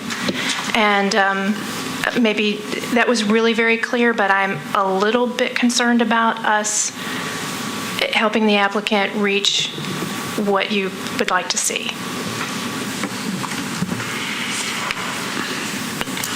Can I second that motion so we can? Yeah, we do discuss have, it? let's say we do have a So motion. I second that motion. My concern about those types of motions generally is that I don't know what we're telling staff to do. Yeah. Agree. We typically want to be more, and I know I mean, if it's like specific. X square feet of the footprint needs to be eliminated, one way or the other, come up with a creative way. I think that's a certain amount of guidance. Eliminating or relocating an entrance is guidance, but I think we need to be, if we're going to go down that kind of road, I think we need to be really specific so they have their marching orders and have some authority to take a position and get something done. And the applicant has. And otherwise it doesn't even help the applicant because they'll just come back next month. If we're trying to help them get something done now, I don't gotta think be we're saying specific. you're not going to have a garage. I just think we're just trying to make it more.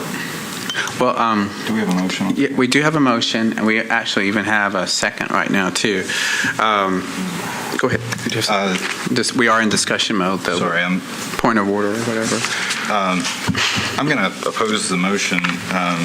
Looking at the Well, wait, we can't do that yet. No, I'm wanting to weigh in. You can? Why?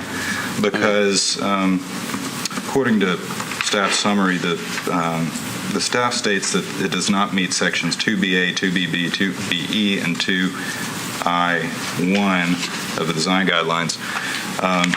And I go to each one of those, and they each use the term by not contrasting greatly with either those surrounding buildings or buildings in the neighborhood. And I just don't find that this proposal contrasts greatly on any of those aspects. Likewise, given the slope, given the existing building that's there, given that I think the design has done everything it can to minimize the height given the slope and existing conditions, I think the setback is appropriate. And again, it's the base zoning that sets that setback, but you look at the neighborhood and more than 50% of the neighborhood doesn't meet the base zoning. So it's our job to determine whether this proposal is more consistent with the neighborhood potential than, if we allow a variance to the setback. So we have a lot of things here, but I know What I would say that doesn't contrast greatly, the thing that I've focused in on and don't have a big problem with really any other piece except for the width. I feel like 34 feet wide garage is as wide, maybe even wider than the house when you look at it on one of these site plans. That, for an outbuilding, seems really wide. Well, let's get back real quick, okay, because we've got a lot going on here.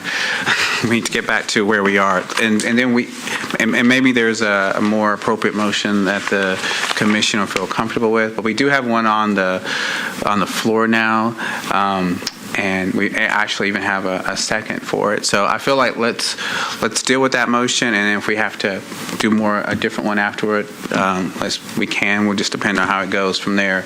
But let's get that one off the table or get it back on the table, whatever the commission decides. So does everybody remember that motion? It's been a while since we've gone through it all, but maybe you should restate that. Or Robin, yeah, that's even better. Commissioner Champion moved to approve the project with the condition that the applicant continue to work with staff on square footage and scale, footprint along the alleyway, and the entrances on Eastwood. Okay. And then we had a second. All in favor? All opposed? No. Okay. So motion fails. Okay. Now, well, I'm not going to say who, but who? I think we've got all the information now, unless somebody else wants to state something else. Otherwise, let's try the motion again. But do you have something, Mia? Okay. Okay. I'll make a motion that we approve the application as submitted.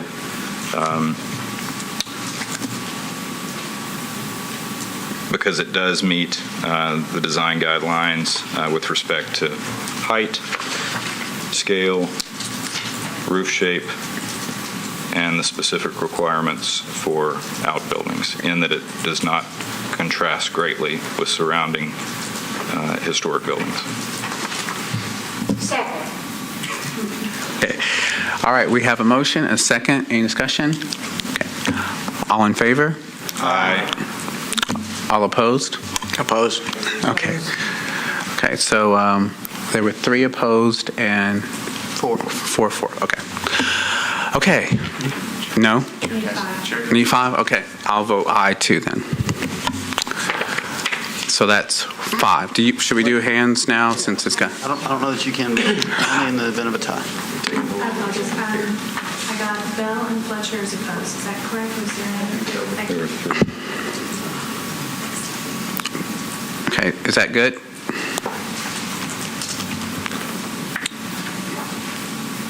What's the vote? 3 votes to 5 votes, or 3 votes to 4 votes, or? Not as a part of the vote, but would you be willing to ask the applicant for accurate drawings? Yeah, sure. They're mass public record now. You've got them in your hand. I don't have anything that I don't. Well, they need to be submitted to the record since we saw them. Yeah,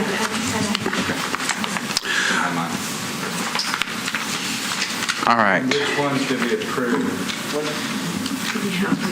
That's kind of the question. I'm looking at one of the original submission, and when you look at, it's got the garage on the property line, and then it's 11 feet off of the other property line on the other end. I mean, unless the property is only 45 feet wide, I'm just confused because it doesn't sync up with the other stuff so well.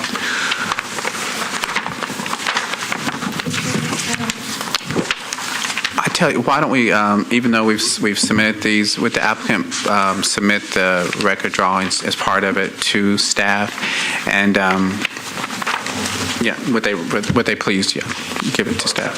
Yeah. Okay. So that. I don't see them here. If you don't mind, I would appreciate it, just so that we get the permit rate. I don't see the revised drawings here. They're not revised, they're addendums to the They are different than what We'll be happy to make it entirely new. I don't want to argue this. We just want to be sure we have, the permits just need to be as accurate as possible and easy for the inspector to double check and see what the heights are. So if you would, I'd greatly appreciate it. Thank you. Okay. Legal, anything else? Are we good? I know this one we dribbled it down to the end. Okay. There was one question maybe that I heard. The chair can vote even if there's not a tie, is that correct? Yeah, I just vote when if it gets to a point. I don't vote unless there is a tie or when I need, when I have to. Yeah. Okay, but it's not required to have a tie for the chair to vote? My understanding it is not, and I misspoke. We just needed 5 to have quorum. We only needed 4 votes. We had it, so we're good. Yeah, so that's why I don't vote typically. 4 got it. Yeah, 4 got it. That's what I thought. Okay, and on that note, I have to relinquish my chair to Commissioner Key for the rest of the way. And thank you very much. Thank you. Okay, 1300 Ashwood Avenue. That was the case. We're not going to hear it again. I'm sorry. I thought we were on Eastwood Avenue, 1808 Sweetbriar Avenue. Sorry. Yeah. 1808 Sweetbriar Avenue. It originally came to us as an application to demolish a non-contributing house and build a new primary building and detached garage. The garage has actually been withdrawn from review for this month, but it was drawn after the agenda was posted. So actually, if we were just reviewing the house, which we are, but if it were before the agenda, we would have put this on the consent agenda. So keep that in mind. But it's not, so here we are. Demolition of this non-contributing house, maybe I'll back up, say the house was constructed in 1951, which is after the period of significant development for Belmont Hillsborough. Because of that, staff finds it to be non-contributing. As a non-contributing house, demolition meets the design guidelines. The new building will be 1.5 stories tall. The height and width are compatible with surrounding historic houses.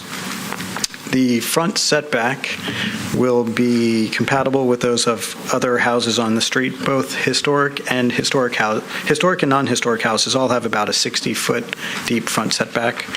And the right setback of the new house will be 5 feet from that right property line. The left setback, they're showing 18, but part of it's 20 on the left side. That is greater than is the typical setback for the area, but that's necessary to accommodate an underground utility easement. You can see on the site plan on the screen there.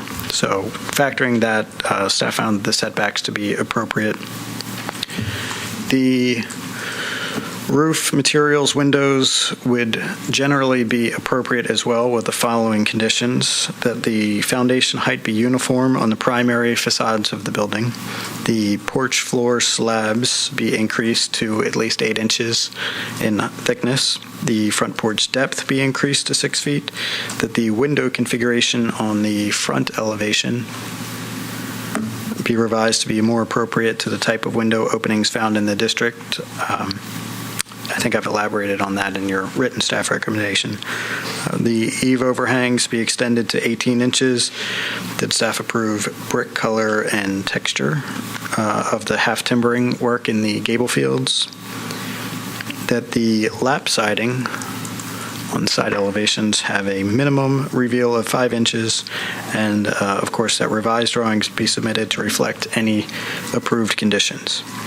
With all those conditions being met, staff finds that the proposed infill would meet the design guidelines for Belmont Hillsborough Neighborhood Conservation Zoning Overlay. So again, we recommend approval. The applicant has agreed to those conditions and have sent revised drawings, but I didn't present them to you today because we just got them recently. But they do agree to them. Pardon? The revised drawings included revisions for all the... I need to take a closer look. Certainly the front elevation, I need to see if all of the conditions are met, but they at least verbally agreed to meet all of them, so I think we're there. Question for staff, just to make sure, is the lap siding have a minimum reveal of 5 inches? Usually. Oh, I'm sorry, did I say, yes, maximum reveal of 5 It's inches. said, but it's also written. Okay, thank you for pointing that out, I'll clear that up. I think they're just shooting I thought for. we were the other way around, I just want to make sure. You're absolutely right.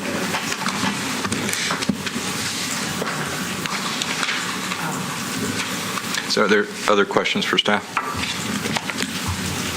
If not, is the applicant here to speak? You're welcome to address the commission. Sean, before you leave, the drawings, okay, never mind. It says garage is not.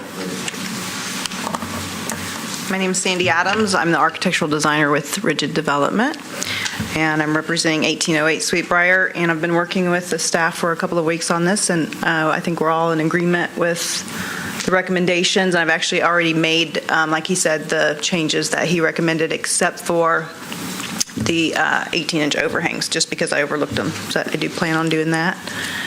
And yeah, it's been a simple project, I think. So, are there any questions from you guys on the plans? Thank you. Okay, thanks. Open the public hearing. Is there anyone here to speak in favor or against the application? If not, close the public hearing. Any discussion or motion? Move approval based on staff recommendation. We need to Do we need to amend fix the one. And with the clarification of the reveal on the lap side. Second that. Any discussion? All in favor of the motion? Aye. All opposed? Motion passes.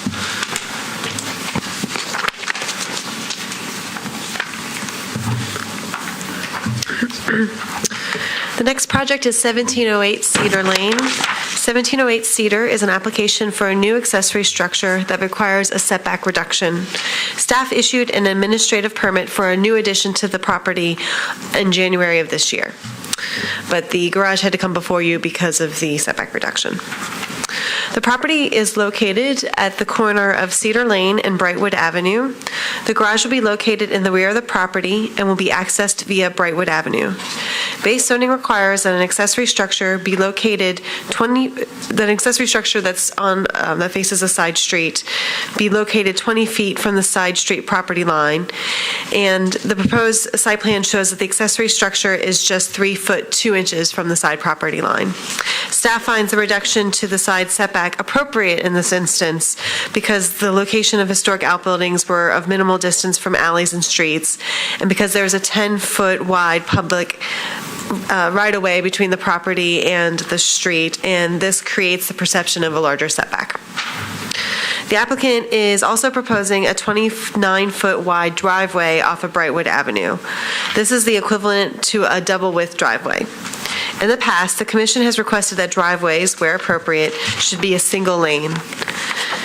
Staff recommends that the driveway be of no more than 12 feet wide at the curb and then expand out to 2 lanes deeper into the property. This may require that the building be set back further than what is proposed. The garage will be 21 feet by 24 feet, or approximately 504 square feet. It will have a ridge height of 18 feet and an eave height of 14 feet, which is subordinate to the historic house. The roof form will be hipped with a 7/12 slope. The garage will be connected to the house with a breezeway that is open on both sides. The commission has approved breezeways like this one in the past. The primary material for the garage will be stucco to match the existing house. The foundation will be a concrete slab. The roof material is unknown, and as are the materials for the windows, doors, trim, and lighting. Staff recommends approval of this accessory structure with the conditions that the driveway be no more than 12 feet wide and at the curb, and that staff review the roof material and color, as well as all window, door, trim, and lighting materials prior to purchase and installation. I think the applicant is here. Are there any questions for staff? If not, if the applicant would like to address the commission.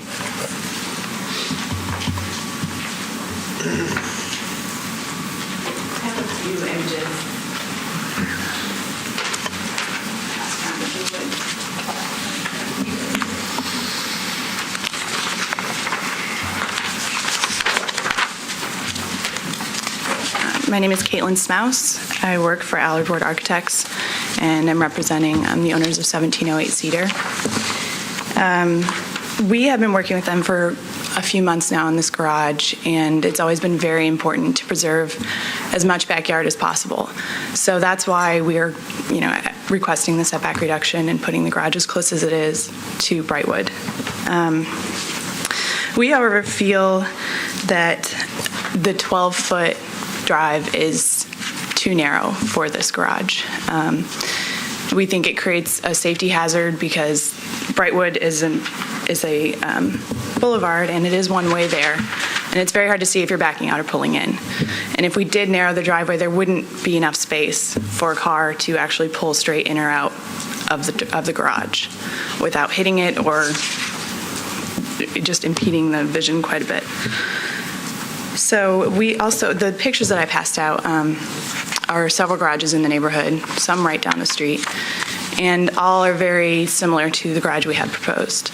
The distance from the street is very similar, and then the two-car garage, all of those have full-width drives out to the street. So we feel that it is very contextual, and it's also a safety hazard to narrow it any more than it is. Well, actually, we did revise the drawing that was up there. We can pull it in so it's just past the width of the doors. And since it is one way right there, it really only has to flare on the south side of the drive. So it can narrow it up to about 22 feet. Thank you. Any questions for the applicant? If not, open public hearing. If there's anyone here to speak in favor or against the application. If not, we'll close the public hearing. Comments?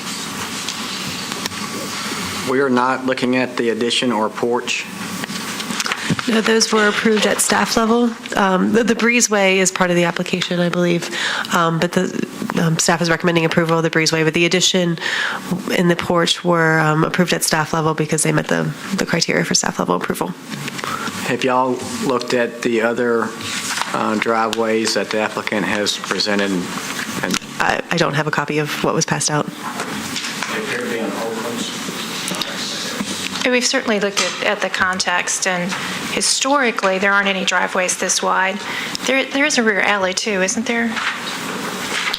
I believe there's a rear alley. So there are some solutions as far as pushing the garage back or accessing it potentially from the alley.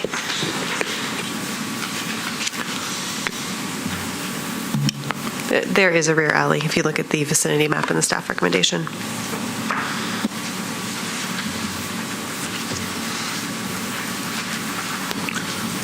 I was curious how these other ones got approved. There seem to be a handful of them. I just got this, so I would have to look it up to answer that question for you, but I don't have any knowledge of any driveways that wide being approved. It's been a pretty standard practice for the commission to require 10 to 12-foot driveways when driveways are allowed. There is somewhat of a grade change on the site as depicted in the applicant's drawing. Typically, if you look at number 2, the west elevation, looks like they're elevating it, so I'm imagining the yard falls off in the back. I will add, in defense of the staff and in defense of the pedestrian, I don't know if there's a sidewalk along this section of Brightwood Avenue. There's none.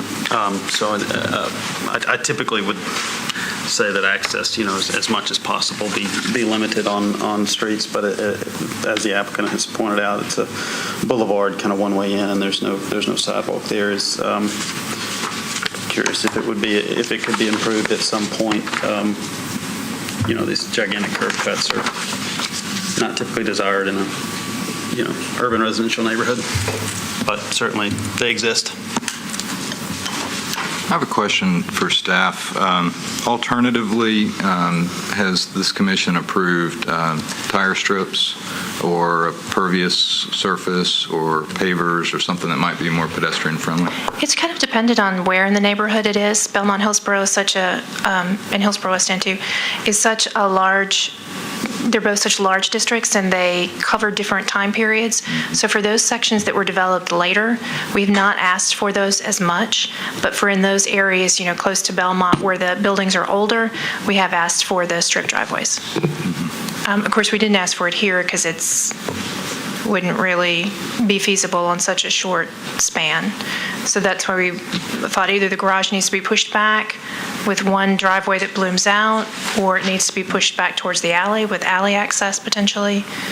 What do you mean when you say it wouldn't be feasible here if the tire strips just went straight in? Two sets of tire strips going to each in lieu of a 28-foot wide.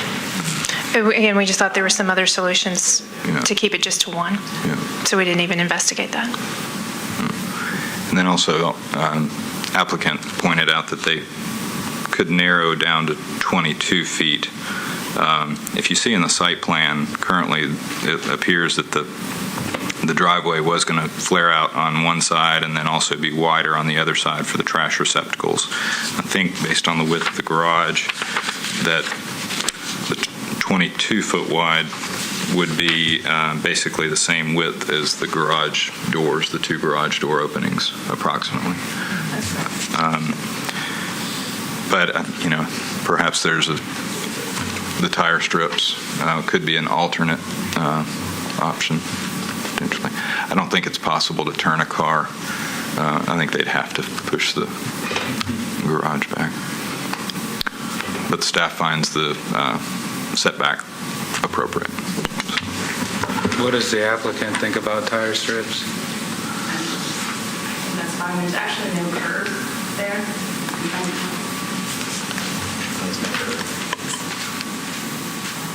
There's no curb at that area of Brightwood. It's just grass dying into asphalt. And there's no sidewalk currently. And there's a lot of brush, and actually the backyard does drop down in the back. So, I think tire strips could work, but you're still going to need some space to turn in and out. I guess if it would make it narrower. But there's no curb cut, so it's not like a pedestrian issue, I don't feel, at that part of the street.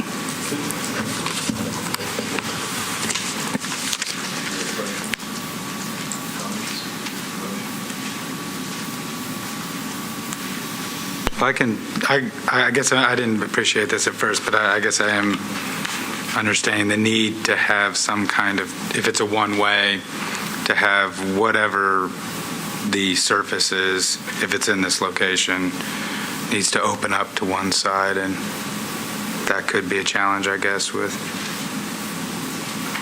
certain scenarios. How are cars planning on getting out of the garage? Do they go in reverse to Brightwood, or do they turn around in the drive and then head out? Do you know? Were they planning on reversing out on Brightwood? I would assume so. It's close enough. I don't think there's really room to do otherwise.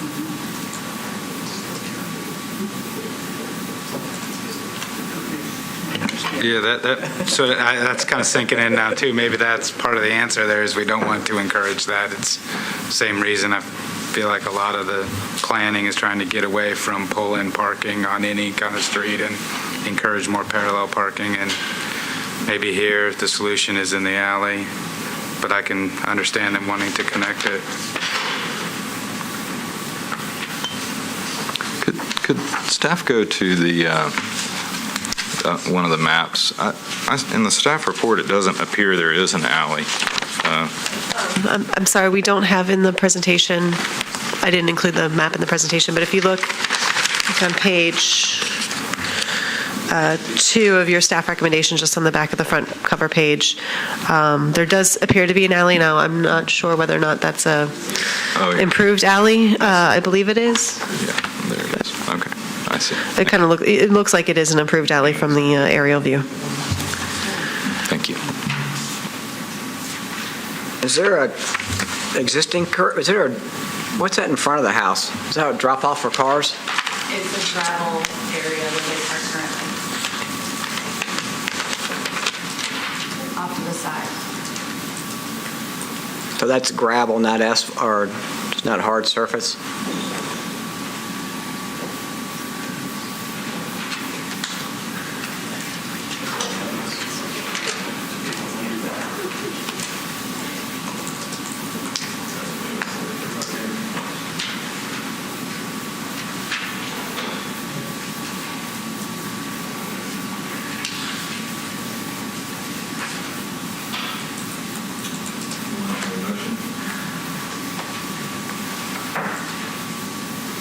So gravel's okay, but hard surface is not? Do they have a 30-foot, 40-foot wide curb cut there in theory on an existing one, or? The gravel's there, not a lot we can do about that now, but this paved area is proposed with the garage.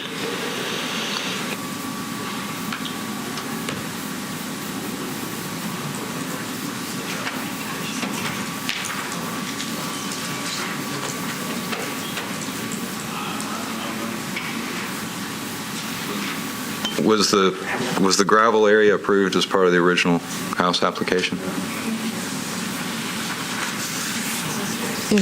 It likely predates the overlay, would be my guess, is that it's been around.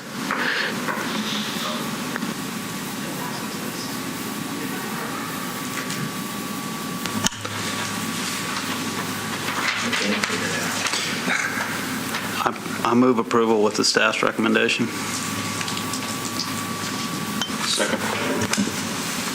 We have a motion and a second. Any discussion? They're saying that didn't work. My question is, if you reduce it to 12, does it work there? And is that a lot more dangerous than? Can I say one more thing? Is that possible? Is that all right? I mean, really the main goal of this is to have the garage as close as it is to the street. Pushing it back pretty much pushes it right back in the middle of their backyard.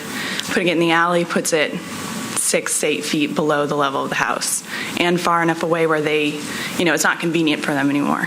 That was the point of putting it where it was. And the 12 feet with the garage where it is doesn't work. You can't back out of it.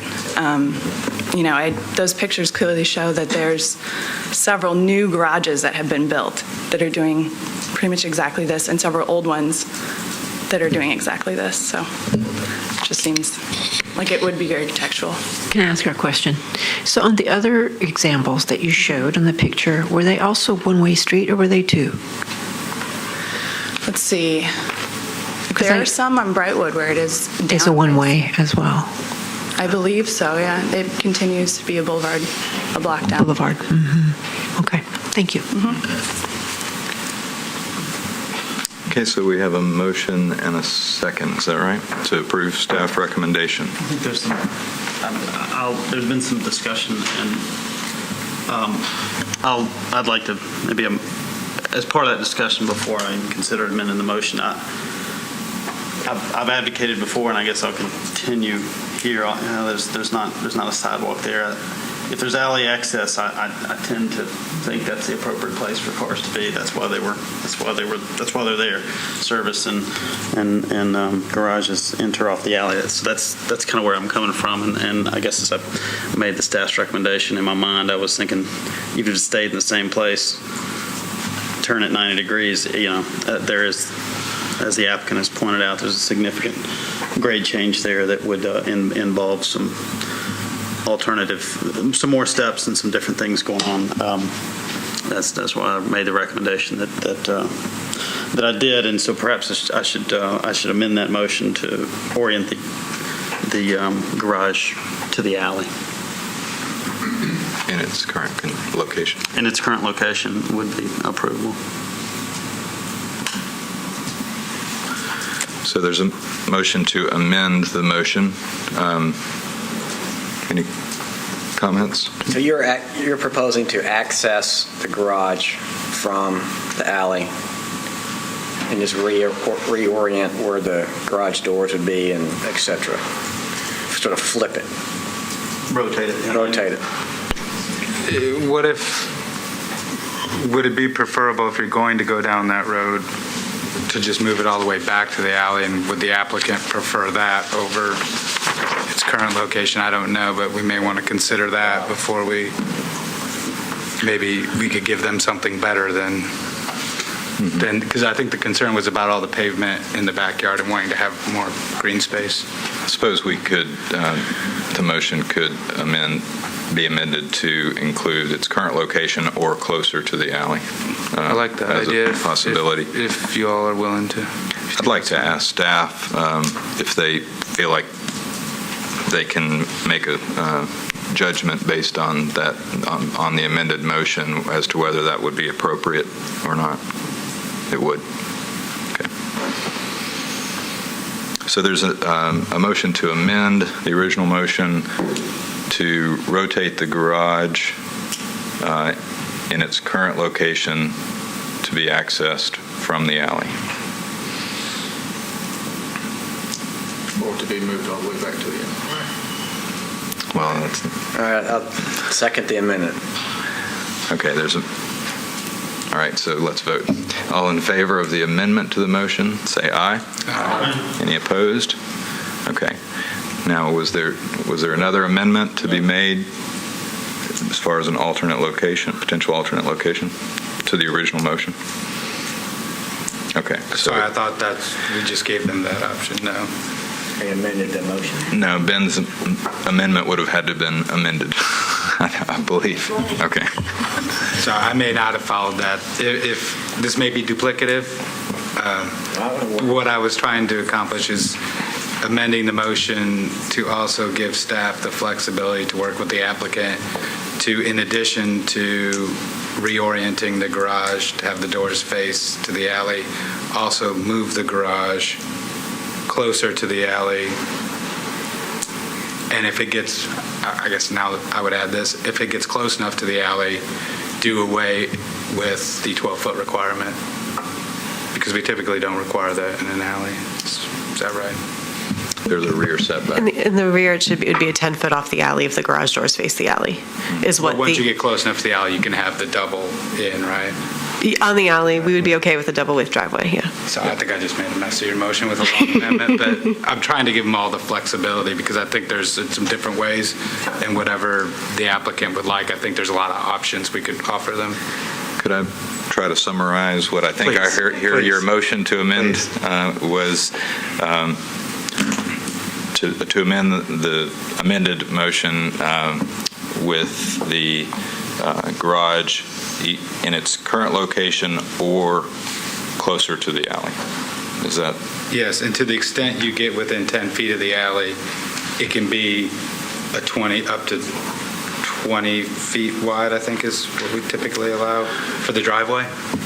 So it doesn't have to be a reduced driveway once you get close to the alley, because you get close enough, you can't narrow. You're hitting on a good point that the staff recommendation is to narrow the driveway to 12 feet. There's no concern with the width of the driveway on the alley.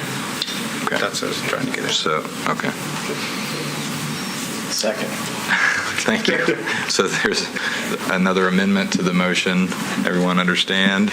All in favor? Aye. Any opposed? Okay, now we need to vote on the original motion. Any discussion? 2 amendments. With 2 amendments. Any discussion? All in favor of the motion? Aye. All opposed? Okay. I think that's clear. That's mud.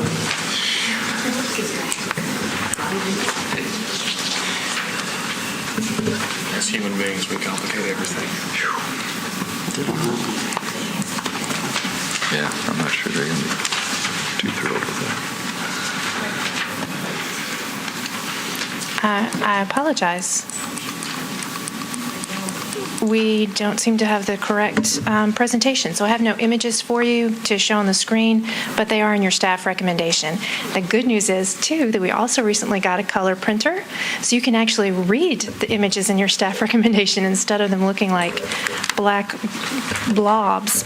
Councilmember Gilmore is requesting a neighborhood conservation zoning overlay for the Salem Town neighborhood. The area was originally owned by the McGavick family, who began subdivision in 1855, and the majority of the development actually took place after the Civil War. This is an important collection of worker housing for Nashville, with homes associated with various industries, including soap manufacturing, slaughterhouses, and, of course, the Worthen Mill. It is particularly valued for its collection of shotgun homes. There are a few scattered throughout the city, but the majority have been lost, and this is the most intact group of shotguns left. The neighborhood is providing some additional feedback for the design guidelines, so we're not requesting adoption of them today as we typically would. The application that is currently before the council is for a larger area than what is the boundaries you see in your staff recommendation.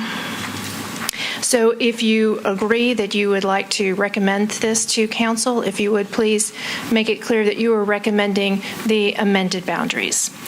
And that is all. If you have any questions for me. Robin, could you clarify, the amended boundary is what we're looking at in the That's staff correct. report? The council lady's proposed boundary is larger than this? Yes, but she does agree to this amended boundary. This is what she will be proposing, this amendment. Okay. Just our timing is a little wonky. And this is a recommendation to council? Yes. Thank you.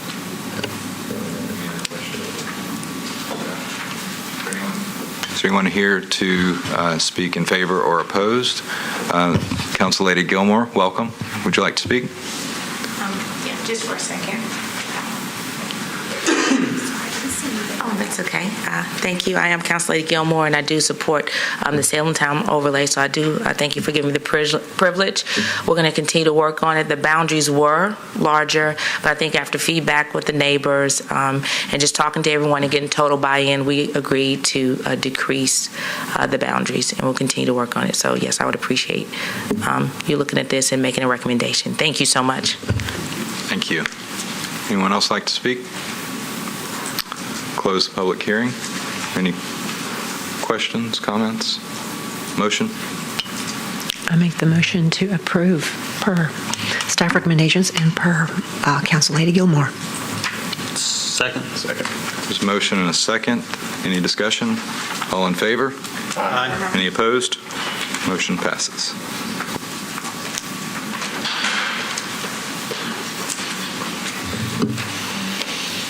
Next, I forgot we don't have it. Next, we are requesting, this is a policy issue, and we are requesting an alteration to the current preservation permit application deadlines. As you can see from the large stack in front of you, our workload has steadily increased over the years and the designation of new districts and landmarks, while our staff has decreased. In addition, it's clear that the economy is turning around, which is great news overall, but it increases staff's load and, of course, the number of projects that you see each month. Between the two, we're just seeing an unprecedented surge in applications and queries and are not able to keep up with the demand, quite frankly. Allowing more time to review the applications and provide feedback to applicants will increase the quality of our work and improve the applicant's experience. We're proposing applications be due 16 days prior to the meeting, which is just 2 days earlier than they are now, and that a new deadline be submitted for final drawings. As you can see, we work with applicants quite a bit once an application is submitted, and they often want to take our recommendations and submit new drawings. But receiving those on the day that we're printing and sending you the staff recommendations makes it difficult for us to give you the most accurate information. So that would help both your review and our review. Additional details are provided in the staff recommendation that I'm happy to explain further or answer any questions about. And the schedule is in your staff recommendation.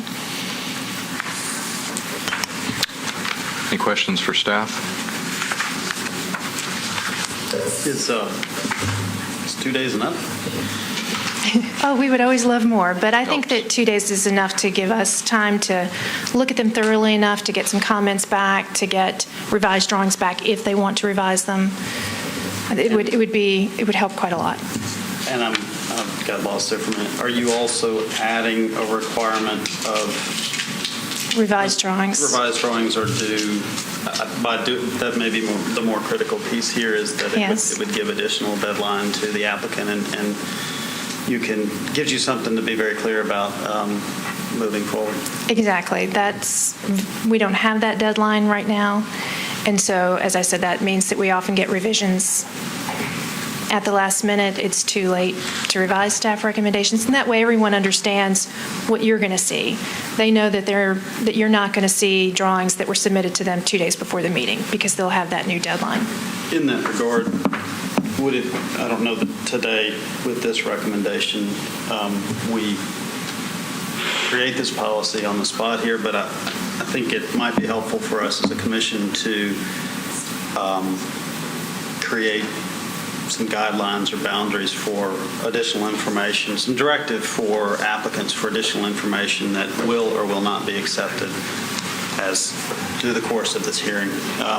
Again, to assist staff in a thorough examination of the cases before us. And so I agree completely that that's something we ought to think about and try to come up with some fair guidelines and direction on that. I think it'll make the meetings smoother. Thank you. For everyone.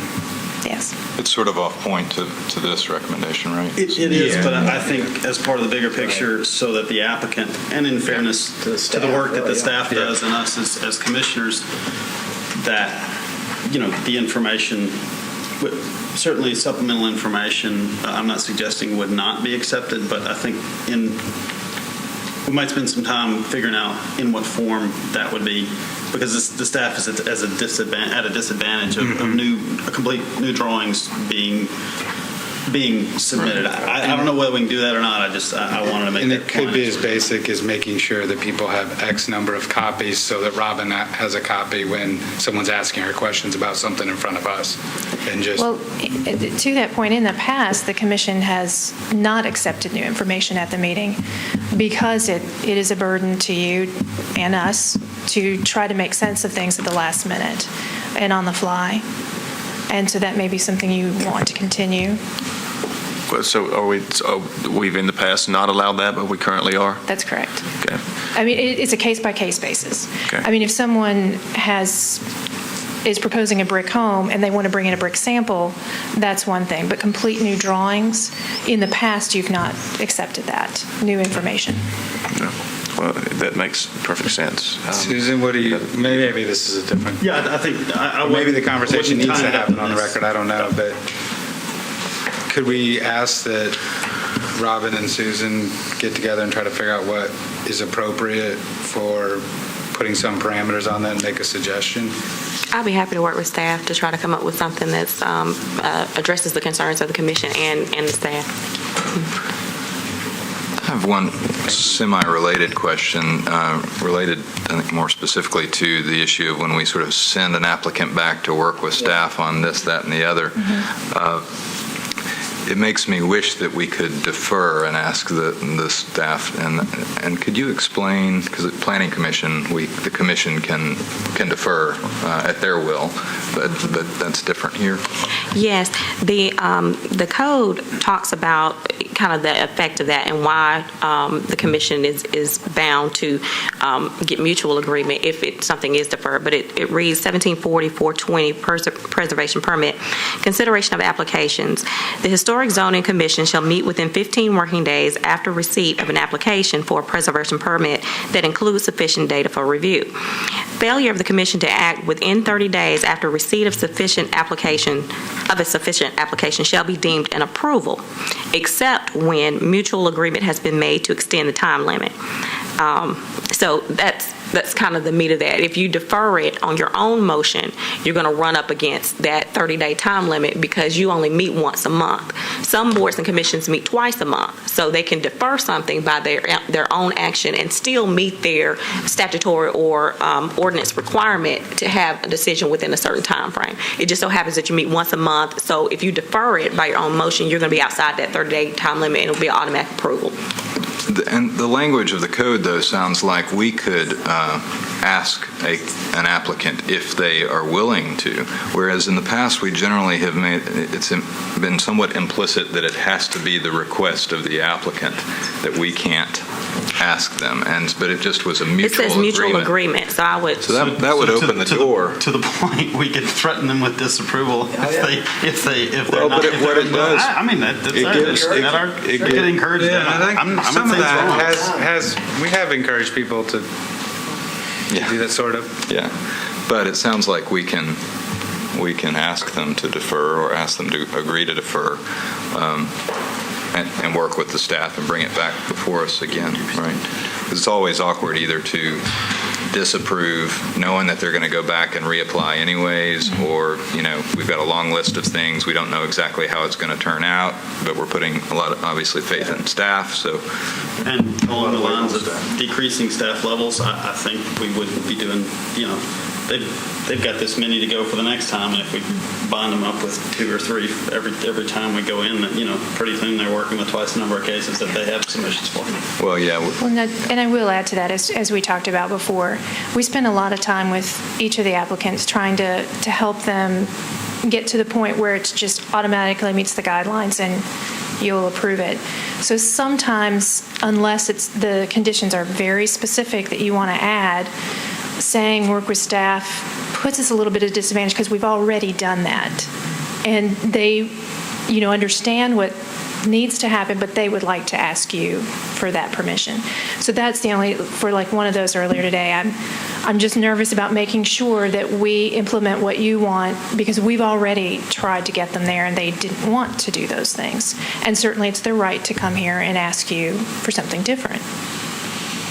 From a staff perspective, would you rather us just vote yes or no? I think it really depends on the project, and I hate to leave it so vague. But again, sometimes your conditions may be very, very specific, and so why not go ahead and just add that in? But when it's sort of open-ended, we know the massing and the scale is wrong, and you as a commission obviously aren't going to sit here and try to redesign that for them. That may be one, though, that you just ask them to defer or even deny, because they can come back with a new design.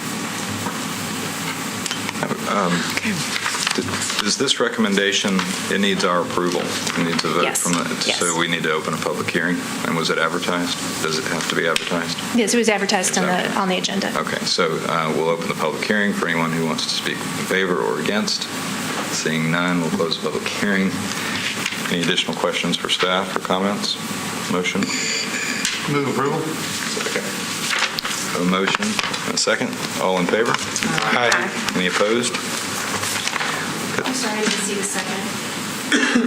Excuse me. Oh, okay. And Robin, how will that be made aware to the public? We have a lot of applicants, builders, architects that are in here regularly. Mm-hmm. One thing we'll do is post it on our website, because one disadvantage of this, in the past we've been able to say applications are due the first Wednesday, meetings the third Wednesday. We can't do that anymore because sometimes that first Monday is in the month previous. So the schedule that you see in your packets will be on our website. I'll also send it in a newsletter to all of our regular applicants are on that list and receive that. And we'll post it everywhere we can. We'll get it out as much as we can, but the main one will be through email. Thank you. And website. Does this mean that they won't be able to come in here the day of the hearing and hand out materials? They can still do that if you want them to. If they attempt to do that, it is completely your right to say, I'm sorry, we're not accepting new information, or you may accept it. That's completely your call. It starts with the chair. Is that right? I guess the commission could anyone. vote to... Well, I don't think it would require a vote, but anyone could express concern, and then you could discuss whether or not you wanted to accept it. And sort of further back to the discussion before, if we're going to do that, I think it'd be helpful to have exactly. It's something we can follow, be consistent with. Absolutely. Try to be consistent. We need to have. Legal needs to tell us. I just want to take a minute to remind the board, though, that you do have a post-hearing request procedure, which would allow a person who is aggrieved to ask for reconsideration of something that has been heard by the commission. And one of the prongs of that is new information that was not available at the time of the hearing. So if you had a situation where someone ran right up against the deadline and didn't get everything in, if you made a decision on there, they still have another avenue. They can always request a post-hearing request and submit that new information at that time for the board's consideration. So it's not like the ship is completely sailed. Mm-hmm. And that post-hearing request, they can wait till the end of the meeting, or is it at the next following meeting? It's within 60 days of the board's decision. So, right. No, it wouldn't be necessarily at the meeting, but it could be after you've already made a decision. It could be their own hearing. It could be their the own only hearing. one that thing on the agenda. And I think a clear policy would help us encourage the applicants to be as organized as they can on the front end and get that stuff to staff so it can be in the report. Because I have trouble figuring it all out. I have to look at the stuff in advance or I can't absorb it that quickly. The only difference would be than what you all are currently discussing. The only difference it would have to have. Well, no, it would still be the same. I guess there would have to be a motion and a second, and then it would still have to have four concurring votes. But that's what it's got to have anyway to have official action of the commission. So. Okay. So there's another administration. Yes, one more, if you would. We're requesting an alteration to the current preservation permit. Sorry. We are requesting that a few items be added to the list of what can be administratively approved.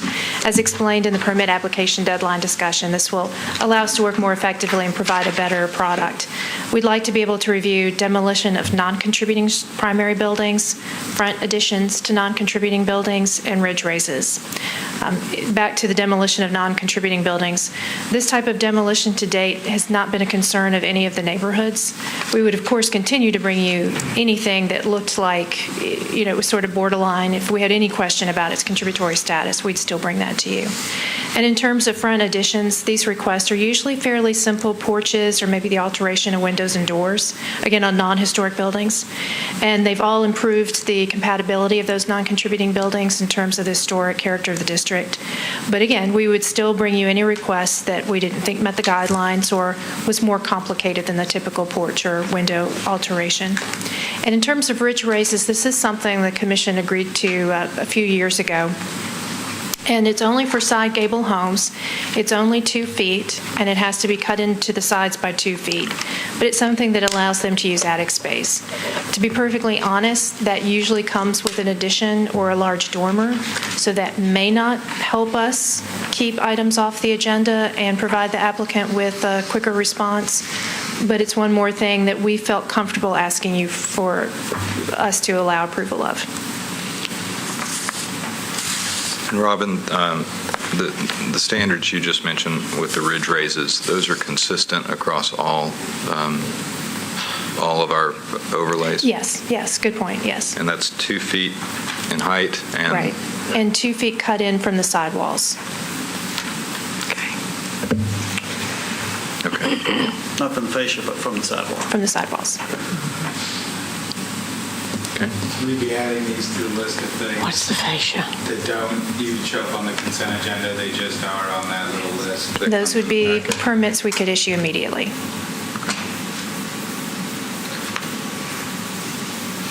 Any questions? Okay. We'll open the public hearing. Anyone here to speak in favor or oppose? Close the public hearing. Any additional thoughts? If not, all in favor of the motion? I move approval. Thank you. Thank you. There's a motion and a second. All in favor? Aye. Any opposed? All right. If I may, just wanted to remind you about the Old House Fair, March 9th. I hope you can join us and award the MHC award. The deadline is coming up March 22nd, so if you know of any great projects, encourage people to apply. Thank you. Yeah. We're adjourned.